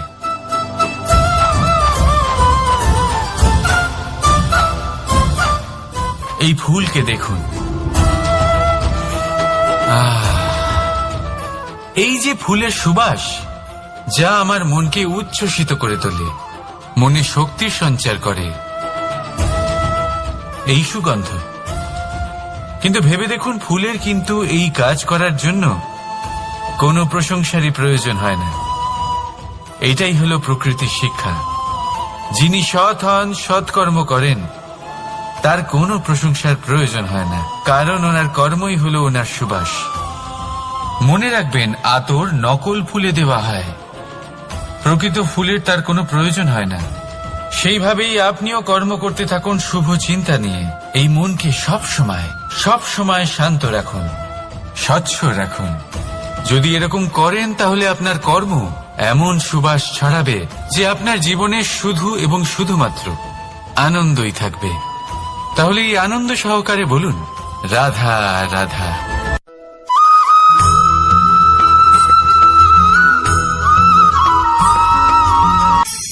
ধন, ধন হলো কারোর জন্য মোহ, আবার কারোর জন্য মায়া, কারোর জন্য হয়তো ভাগ্য, আবার কারোর জন্য কর্মের পারিশ্রমিক। দেখতে গেলে এই ধন হয়তো সবার জন্যই অত্যন্ত প্রয়োজনীয় হয়ে থাকে। সেই জন্যই তো মানুষ নিজের সমস্ত জীবন অতিবাহিত করেন এই ধন অর্জন করার জন্য। অনেক মানুষ এমনও হয় যাদের সমস্ত জীবন এই ধন অর্জন করতেই কেটে যায়। প্রত্যেক মানুষই চেষ্টা করেন যেন তিনি ধনী হন, যত সম্ভব বেশি ধন অর্জন করতে পারেন, সম্পন্ন থাকতে পারেন। আর তা হবে নাই বা কেন? কারণ এটাই হলো এমন এক বস্তু যা আদান প্রদান এমন নানান কাজে আসে। চেষ্টা তো সব মানুষই করেন, ধন অর্জন সব মানুষ করতে পারেন না। কারণ হলো এটাই যে মানুষ ভাবেন যে তার কাছে কিছু ধন এলে তারপর তিনি কিছু করে দেখাবেন, আর ধন ভাবে যদি এই মানুষ কিছু করে দেখান তাহলে আমি তার কাছে আসব। সেই জন্য কিছু করে দেখান, এমন শ্রেষ্ঠ কাজ করে দেখান যাতে ধন নিজেই আপনার কাছে ছুটে আসে। যদি আপনি ধন লাভের আশায় ছোটেন তাহলে আপনি নিজের সন্তোষ ভাব হারিয়ে ফেলবেন। কিন্তু এই সম্পত্তি যদি আপনার কাছে ছুটে আসে তাহলে আপনাকে মহান বলা হবে। সেই জন্য কাজ করুন, শ্রেষ্ঠ কাজ করে দেখান, দেখবেন এই ধন ফলস্বরূপ আপনার কাছে আসবেই আসবে। তাহলে আসুন আমার সাথে ভালোবেসে বলুন, রাধা রাধা।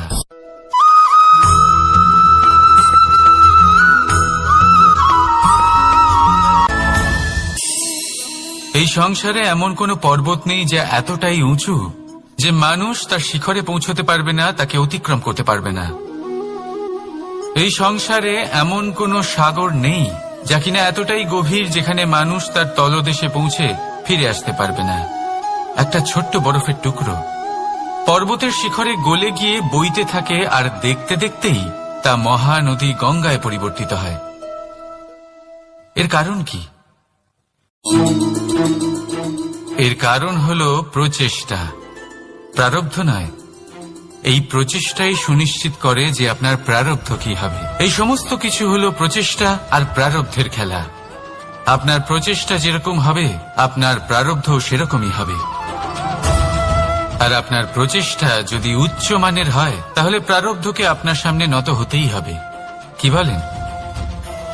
তাহলে আসুন আমার সাথে ভালোবেসে বলুন, রাধা রাধা।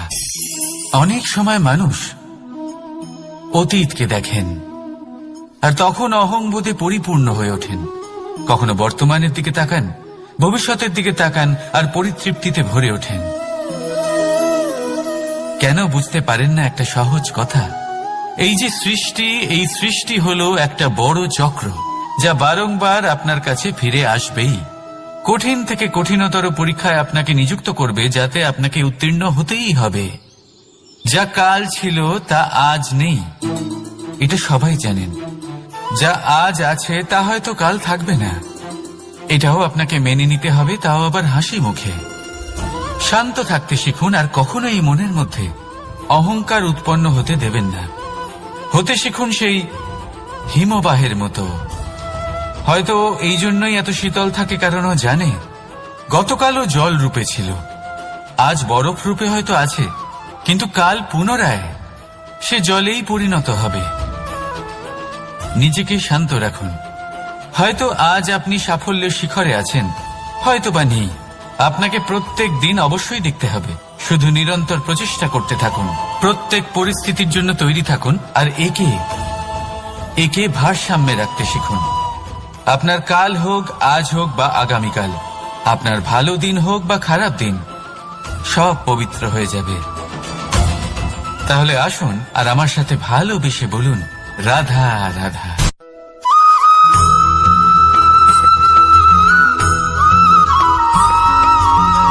মানুষ সবসময় চায় যে তার জীবনে যেন কখনো কোনো সমস্যাই না আসে। সে চায় তার জীবন যেন শুধুমাত্র শান্তি এবং সুখের দ্বারা পূর্ণ থাকে। কিন্তু এই চাহিদা অনুচিত কিছু নয়। আমরা সবাই এটাই চাই যে জীবনে সুখ থাক, শান্তি থাক। কিন্তু এই কথা সবসময় মনে রাখবেন, যে সূর্য উদিত হন সংসারকে প্রকাশমান করেন, দুপুরবেলায় সংসারকে রৌদ্র প্রদান করেন, সন্ধেবেলায় তাকেও অস্ত যেতে হয়। এবার আমাদের জীবন চক্র কিছুটা এরকমই। কোনো কিছুই চিরকাল একরকম থাকে না। কখনো এই নদীকে দেখুন, যা বয়ে চলেছে। এই নদী যা বয়ে চলেছে তার পথেও অনেক বিপদ আসে। বড় বড় পাথরের সম্মুখীন হয়ে তাকেও সামনে এগিয়ে যেতে হয়। একটি পুকুর যা চারদিক থেকে ঘেরা, তার জীবনে কিন্তু কোনো সমস্যা নেই। কিন্তু এই সংসারে পুকুরের পুজো করা হয় না, পুজো করা হয় নদীকে। মনে রাখবেন, সমস্যার ঊর্ধ্বে তিনি উঠতে পারেন যিনি সমাধি লাভ করেছেন, যিনি এই সংসারেই নেই। যিনি এই সংসারে আছেন এবং জীবিত আছেন, তার জীবনের সমস্যা হলো শ্বাসবায়ুর মতোই গুরুত্বপূর্ণ। আসুন আমার সাথে ভালোবেসে বলুন, রাধা রাধা।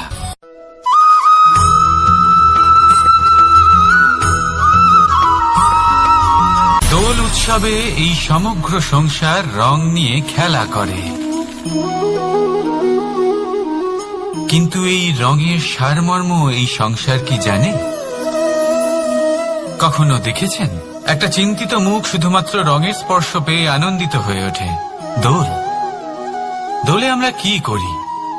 পুরাতনকে ত্যাগ করি আর নতুনকে স্বাগত জানাই। শিশিরকে বিদায় জানিয়ে এক নতুন ঋতুকে আগমন জানাই। দুশ্চিন্তা দূর করে আসার নতুন রঙে রঙিন হয়ে ওঠা, নিজেকে আনন্দিত করা, এটাই তো হলো দোল। এবার দোলের একটা ব্যাপার আছে, দুটো রঙে একসাথে রঙিন হওয়া যায় না। একটা রং উঠলে তবেই আরেকটা রং লাগা সম্ভব। আরো একটা প্রশ্নও রয়েছে, কোন রংকে তুলে দিয়ে কোন রং মাখানো যেতে পারে? যদি আপনাকে উদাহরণ দিই, লোভের এই রং, তা যতক্ষণ লেগে থাকবে আনন্দের রং লাগতে পারবে না। যা হয়েছিল দ্বারকাবাসী এবং সামন্তক মণির মধ্যে। ভ্রান্তির রং যতক্ষণ লেগে থাকবে সত্যের রং লাগতে পারবে না, যা হয়েছে রুক্মিণীর সাথে। আর হিংসার এই রং যতক্ষণ লেগে থাকবে প্রেমের রং ততক্ষণ লাগতেই পারবে না, যা হয় আপনার আমার সবার সাথে। তাহলে আসুন একসাথে মিলে দোল পালন করি এবং সবকিছুর উপরে বিজয় লাভ করি। অন্ধকারের স্থানে আলোর, ভ্রান্তির স্থানে সত্যের, হিংসার স্থানে প্রেমের, আর লোভের স্থানে আনন্দের এই সুন্দর রং মাখাই। শত্রুতা, ঘৃণা, হিংসা এই সব কিছু ত্যাগ করি আর সকলের সখা হয়ে উঠি, আর ভালোবেসে বলি শুভ দোল। হ্যাঁ, ওটা তো আমরা অবশ্যই বলবো, রাধা রাধা।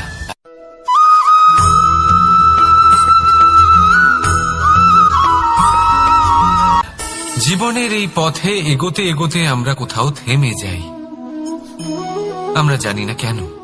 আমরা চেষ্টা করি যেন আমরা সামনে এগোতে পারি, কিন্তু এরকম হয় না। কি কারণ হতে পারে এর? আসুন আমি আপনাকে বোঝাই। মনে করুন আপনি কোনো রাস্তায় হাঁটছেন, আপনার পা মুচকে গেল, আপনি পায়ে আঘাত পেলেন। এখন এই আঘাত যদি আপনাকে পথ চলতে বাধা দেয়, তখন আপনি থেমে যান। যদি আপনার ভাবনা চিন্তা ক্ষুদ্র হয়, তাহলে আপনি জীবনে কখনোই এগোতে পারবেন না। ভেঙে যাওয়া কলম দিয়ে আপনি কখনো চিঠি লিখতে পারবেন না। ঠিক সেইভাবেই যদি আপনার মনে অন্যের জন্য হিংসা থাকে, তাহলে আপনি আপনার নিজের ভাগ্য লিখতেই পারবেন না। কাজের প্রতি আলস্য আপনাকে কখনো ধনী হতে দেবেই না, আর ধনের প্রতি লোভ তা আপনাকে কখনো মহান হতে দেবে না। ছোট একটা কথা, কিন্তু এ হলো অত্যন্ত গুরুত্বপূর্ণ। ভাবনা চিন্তা অবশ্যই করুন, আর বোঝার চেষ্টা করুন সেটা যা আপনি বুঝতে চান। হতে পারে আপনি এমন কোনো পথ খুঁজে পেলেন যার ফলে আপনি কোনো খারাপ পথে যেতে যেতে থেমে গেলেন, বা আপনি এমন কোনো অর্থ খুঁজে পেলেন যা আপনাকে মহান হবার পথে অগ্রসর করে দিল। রাধা রাধা।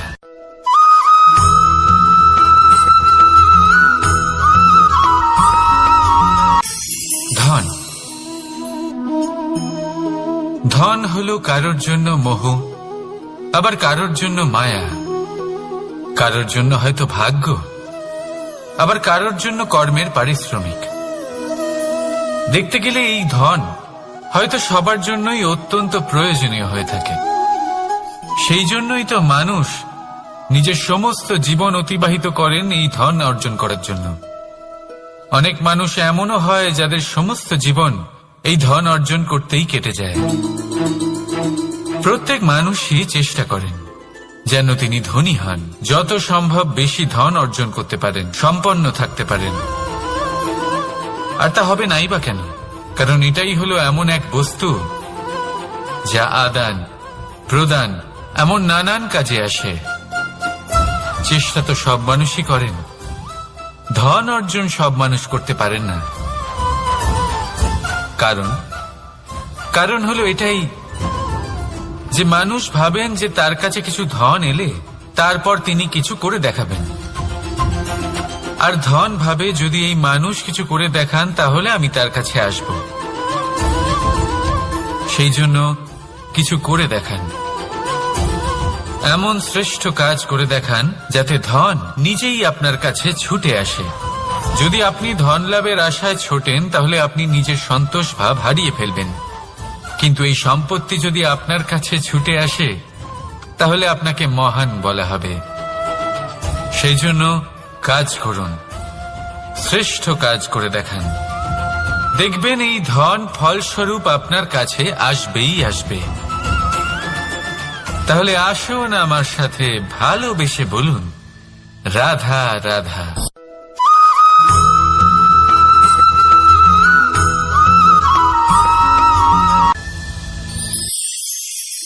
সময়, কথায় আছে আমাদের জীবনের প্রত্যেক মুহূর্ত স্বর্ণের মতো হয়। এবার হয় আমরা একে নিজেদের কাছে রাখতে পারি বা একে আমরা চলে যেতে দিতে পারি, কারণ এই ছোট ছোট মুহূর্তই আছে যা আমাদের জীবনকে গড়ে তোলে। এখন এই জীবন কেমন হবে তা আমাদের উপর নির্ভর করে। যদি আপনি একটা মুহূর্তের যত্ন না নেন, যদি আপনি এক মুহূর্ত ভালো না বাসেন, যদি আপনি এক মুহূর্ত স্নেহের আনন্দ না উপভোগ করতে পারেন, তাহলে দেখতে দেখতেই আপনার সমস্ত সময় নষ্ট হয়ে যাবে, আপনি জানতেও পারবেন না। অর্থাৎ এই সময় স্বর্ণ হতে পারে না। তবে আমরা একে স্বর্ণ বানিয়ে নিতে পারি আমাদের চেষ্টার মাধ্যমে। এই সময় শুধু একটি লাঙল যা মাটির সাথে লড়াই করতে পারে, আর কিছু নয়। একটা অত্যন্ত গুরুত্বপূর্ণ কথা মনে রাখবেন, আপনার কাছে শুধু সময় আছে। এবার আপনি এটা দিয়ে স্বর্ণ বানাবেন, না ঘুমিয়ে স্বপ্ন দেখে একে নষ্ট করবেন, সিদ্ধান্ত আপনারই। রাধা রাধা।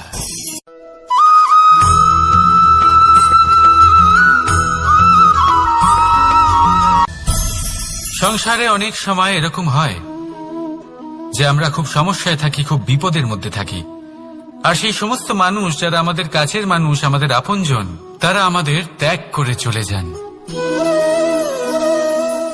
আমরা এই সময় দুঃখ পাই, নিরাশ হয়ে পড়ি এবং একা একাই সেই সমস্যা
ভগবান।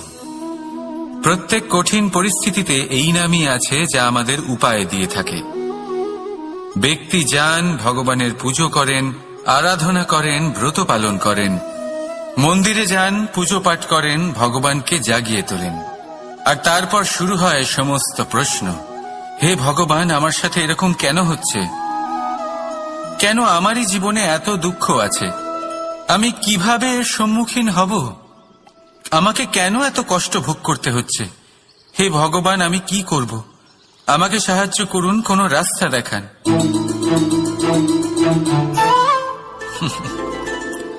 চলুন আমি আপনাকে একটা প্রশ্ন করি। মন্দিরে যাওয়ার চেষ্টা করার আগে আপনি কি জীবনে ততটা চেষ্টা করেছেন যতটা সেই সমস্যাকে দূর করার জন্য দরকার ছিল? দ্বিতীয় প্রশ্ন, ভগবানকে জাগানোর পূর্বে আপনি কি নিজেকে জাগিয়ে তুলেছেন? আপনি কি আলস্য ত্যাগ করেছেন? তৃতীয় প্রশ্ন, ভগবানকে জিজ্ঞাসা করার আগে আপনি কি নিজেকে জিজ্ঞাসা করেছেন যে আমি কেন এত অসফল হচ্ছি? যদি না করে থাকেন তাহলে সবার আগে এটা করুন। আপনি সমস্ত প্রশ্নের উত্তর পাবেন, সমস্ত বিপদের পরিত্রাণ পাবেন। অন্য কোথাও নয়, নিজের ভেতরে তাকিয়ে দেখুন। চেষ্টা করুন নিজেকে জাগিয়ে তোলার। আপনি সফল অবশ্যই হবেন, কারণ এই পরমাত্মা, ওই পরমেশ্বর, ওই পরব্রহ্ম আপনার মধ্যেই তো আছে। রাধা রাধা।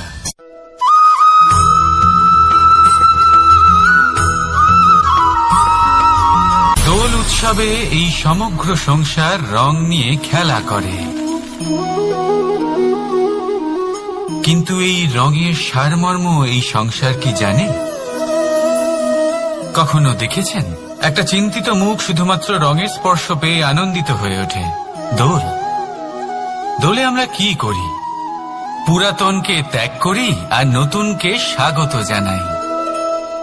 শিশিরকে বিদায় জানিয়ে এক সুন্দর, এক নতুন ঋতুকে আগমন জানাই। দুশ্চিন্তা দূর করে আসার নতুন রঙে রঙিন হয়ে ওঠা, নিজেকে আনন্দিত করা, এটাই তো হলো দোল। এবার দোলের একটা ব্যাপার আছে, দুটো রঙে একসাথে রঙিন হওয়া যায় না। একটা রং উঠলে তবেই আরেকটা রং লাগা সম্ভব।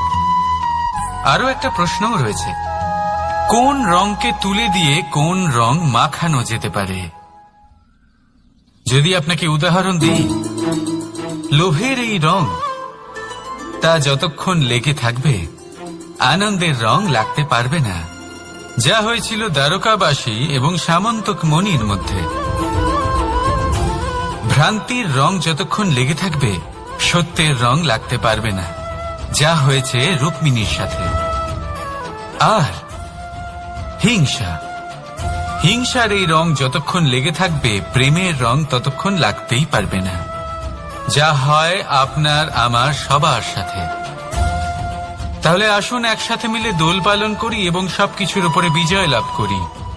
অন্ধকারের স্থানে আলো, ভ্রান্তির স্থানে সত্যের, হিংসার স্থানে প্রেমের, আর লোভের স্থানে আনন্দের এই সুন্দর রং মাখাই। শত্রুতা, ঘৃণা, হিংসা এই সব কিছু ত্যাগ করি আর সকলের সখা হয়ে উঠি। আর ভালোবেসে বলি শুভ দোল। হ্যাঁ, ওটা তো আমরা অবশ্যই বলবো, রাধা রাধা।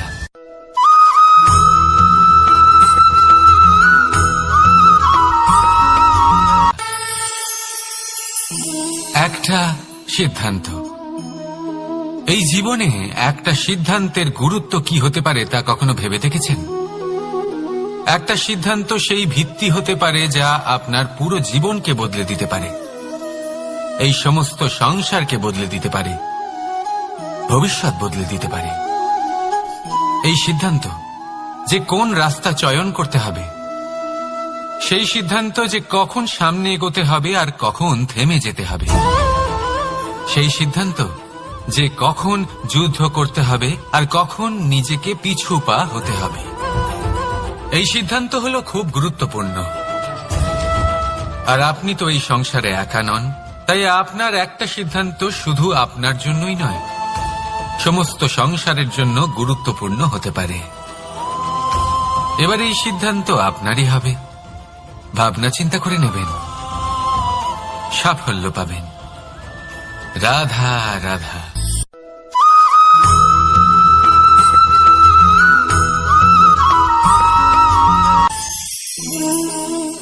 অহংকার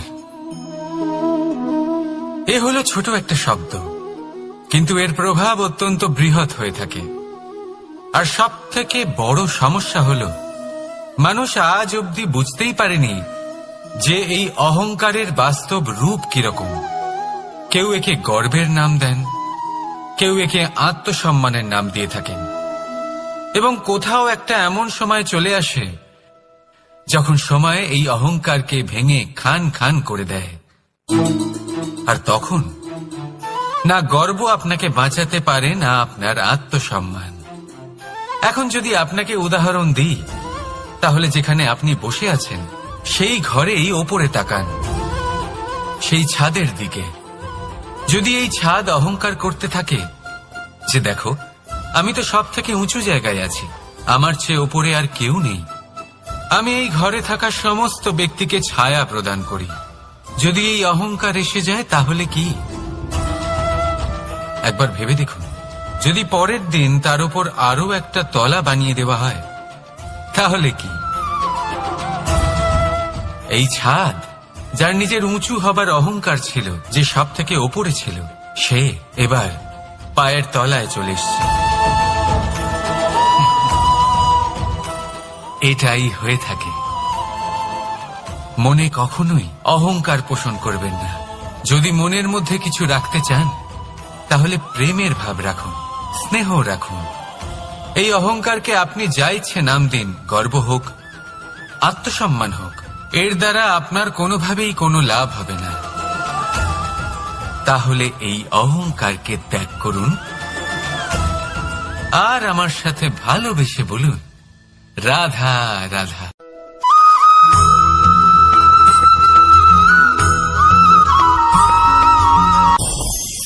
আমাদের মনে সবসময় একটা প্রশ্ন এসেই থাকে, এই জীবন যা কিনা ঈশ্বর আমাদের দিয়েছেন, একটা জীবন। ঈশ্বর এক আত্মা দিয়েছেন পৃথিবীতে বাঁচার জন্য। যতদূর আমরা জানি আমাদের কাছে একটাই জীবন রয়েছে।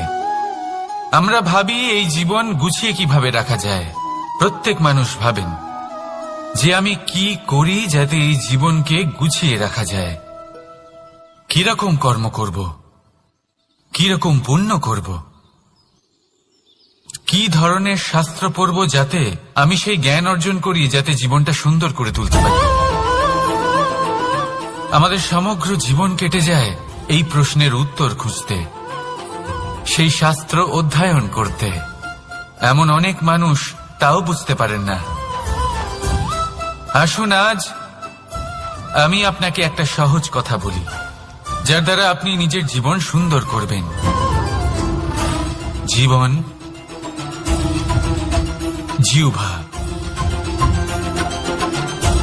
এদের দুজনেরই হলো একটাই রাশি।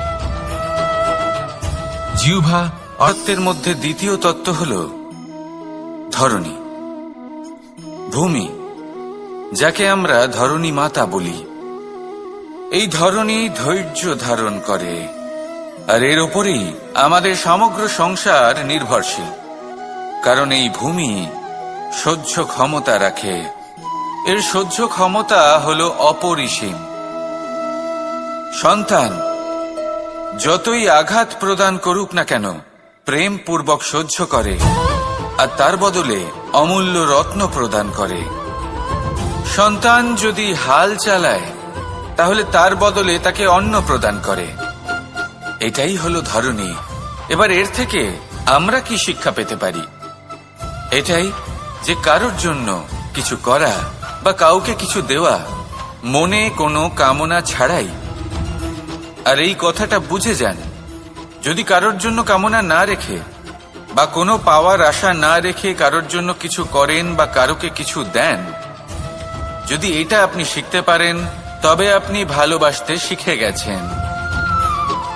আর সেই জন্যই এই ধরিত্রীকে মাতা বলা হয়। কারণ মাতা শুধু উনি নন যিনি গর্ভে সন্তানকে ধারণ করেন, মাতা তো উনিও যিনি জীবন বাঁচতে শেখান, যিনি জীবন বাঁচার উদাহরণ প্রদান করেন।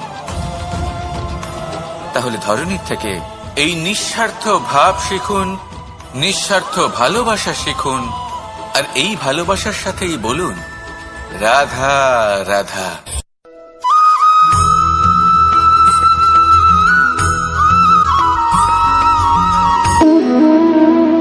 সম্পর্ক হলো আমাদের জীবনের একটি আধার। কিছু সম্পর্ক এমন যা আমরা জন্মসূত্রে লাভ করি, যেমন পরিবার, মা, বাবা। কিছু সম্পর্ক আছে যা আমরা জীবনে অর্জন করে থাকি, তা সে প্রেমের হোক, স্নেহের হোক বা বন্ধুত্বের।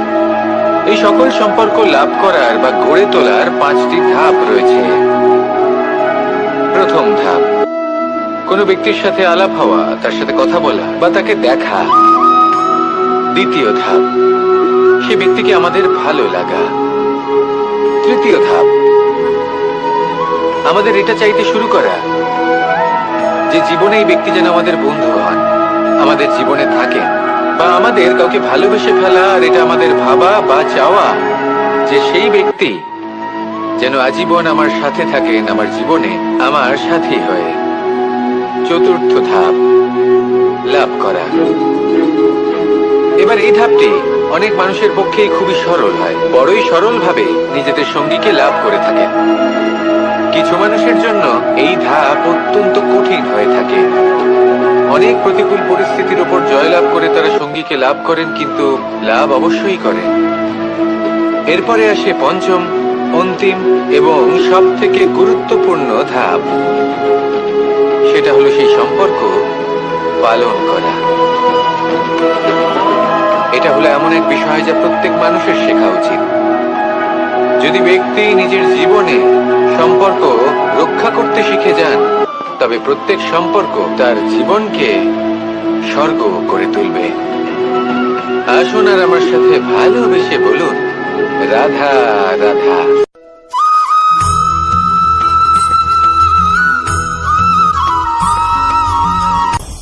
আপনি কখনো পর্বতের শিখরে উঠেছেন? আপনি দেখতে পাবেন পর্বতের পদতলে প্রচুর সুন্দর ফুল রয়েছে, সবুজ বনানী রয়েছে। যত আপনি ওপরে উঠতে থাকবেন, তত ফুল কমতে থাকবে, সবুজ বনানী কমতে থাকবে। আরো কিছুটা ওপরে উঠলে কাঁটা জাতীয় গাছ দেখতে পাবেন, শুকনো গাছ দেখতে পাবেন। আরো যদি ওপরে ওঠেন তাহলে পাষাণ দেখতে পাবেন, আরো ওপরে উঠলে হিমখণ্ড দেখতে পাবেন। এই যে পর্বত, তা মনুষ্য জীবনের সবথেকে উত্তম উদাহরণ। মানুষ যখন সাফল্যের শিখরে পৌঁছতে চান, মহানুভবতার শিখরে পৌঁছতে চান, পথে যত আস্তে আস্তে উপরে উঠতে থাকেন, ততই ভৌতিক বস্তু তার থেকে বিচ্ছিন্ন হতে থাকে। যদি তিনি সেই ভৌতিক বস্তুগুলি ত্যাগ না করতে পারেন, তাহলে কখনোই সেই স্থানে পৌঁছতে পারবেন না।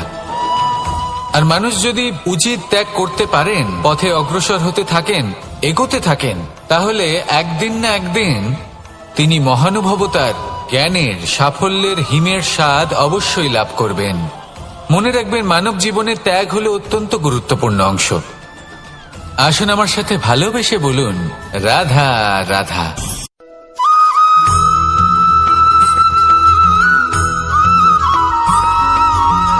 মানুষের মানসিকতা এমন হয় যে সে যতটা করে আশা করে যে তার থেকে অনেক বেশি তার বদলে সে পাবে।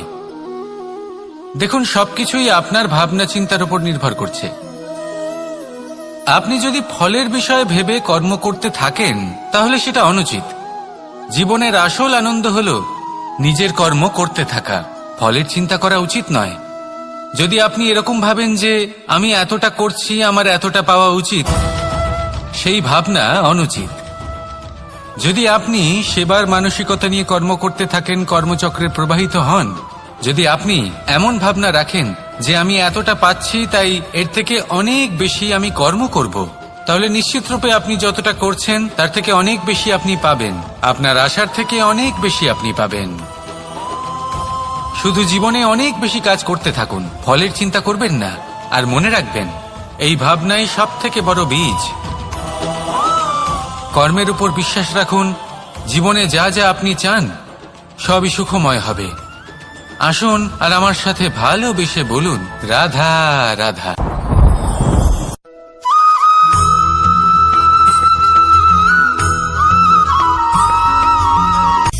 সূচের শেষে একটি ছিদ্র থাকে, যার দ্বারা আমরা এই সুতো পরাতে পারি। আর তারপর সূচের সাহায্যে এই সুতো দিয়ে বস্ত্র সেলাই করা যায়। কিন্তু যদি সুতোটা সোজা করে ধরা না হয়, তাহলে সূচে কখনো এই সুতো পরানোই সম্ভব নয়। যদি এতে কোনো গিঁট পড়ে, তখন তা কখনোই এই ছিদ্র দ্বারা প্রবেশ করা সম্ভব নয়। ঠিক এইভাবেই যদি আপনি কারোর জীবনে প্রবেশ করতে চান, কারোর অন্তরে প্রবেশ করতে চান, তাহলে আপনাকেও সহজ থাকতে হবে। এতে কোনো গিঁট থাকলে চলবে না, অর্থাৎ মনে যাতে কোনো মালিন্য না থাকে, যেন কোনো কুচিন্তা না থাকে। যদি এসব থাকে, তাহলে আপনি কখনো কারোর জীবনে প্রবেশ করতে পারবেন না। আর যদি কোনোভাবে আপনি প্রবেশ করেও যান, তাহলে তার মনে ঘর করতে পারবেন না।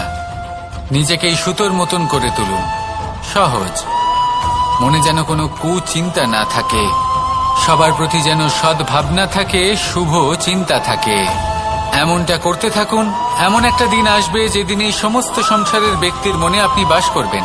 আর তখন এই মন প্রসন্ন হয়ে বলবে, রাধা রাধা।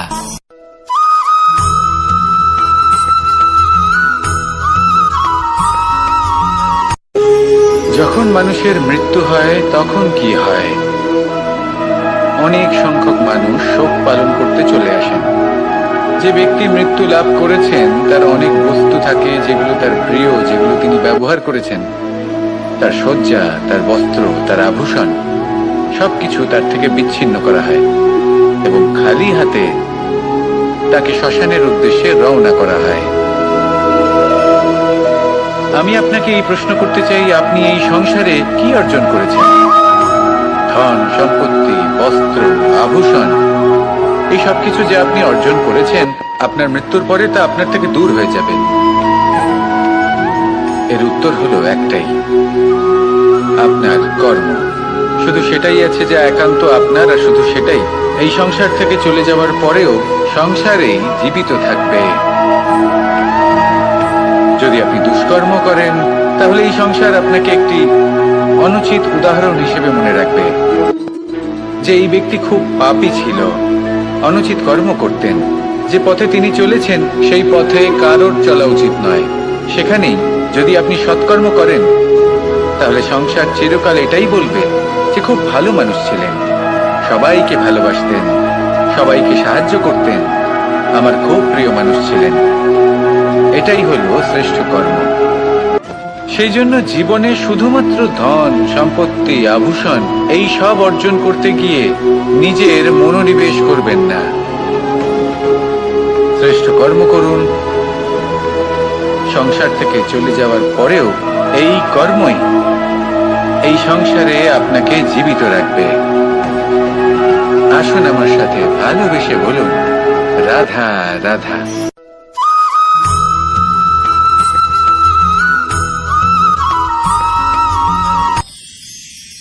মানুষ তার জীবনে দুই ধরনের পরিস্থিতিকে খুব ভয় পায়। এক, কোনো কারণবশত কারোর সামনে নত হওয়া। দুই, কোনো কারণে নিজের চরিত্র থেকে, নিজের মূল্যবোধ থেকে বিচ্যুত হওয়া। এবার কেন হয় এরকম যে কথায় কথায় কারোর সামনে নত হতে হয়? কেন বারংবার নিজের চরিত্র থেকে চ্যুত হতে হয়? এরকম কেন হয়? এটা তখনই হয় যখন আমাদের শিক্ষা এবং মূল্যবোধের অভাব থাকে। যদি মানুষের মধ্যে প্রকৃত শিক্ষা থাকে, তাহলে এই সংসারে কোনো সময় এবং কারোর সামনেই নত হওয়ার কোনো প্রয়োজন নেই।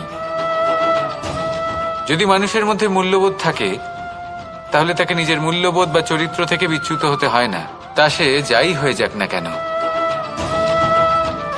কোনো বালককে যদি জন্ম থেকেই সুশিক্ষার অধিকারী করা হয়, শিক্ষিত করা হয়, মূল্যবোধের অধিকারী করা হয়, তবে সে এই সংসারে এমন কর্ম করবে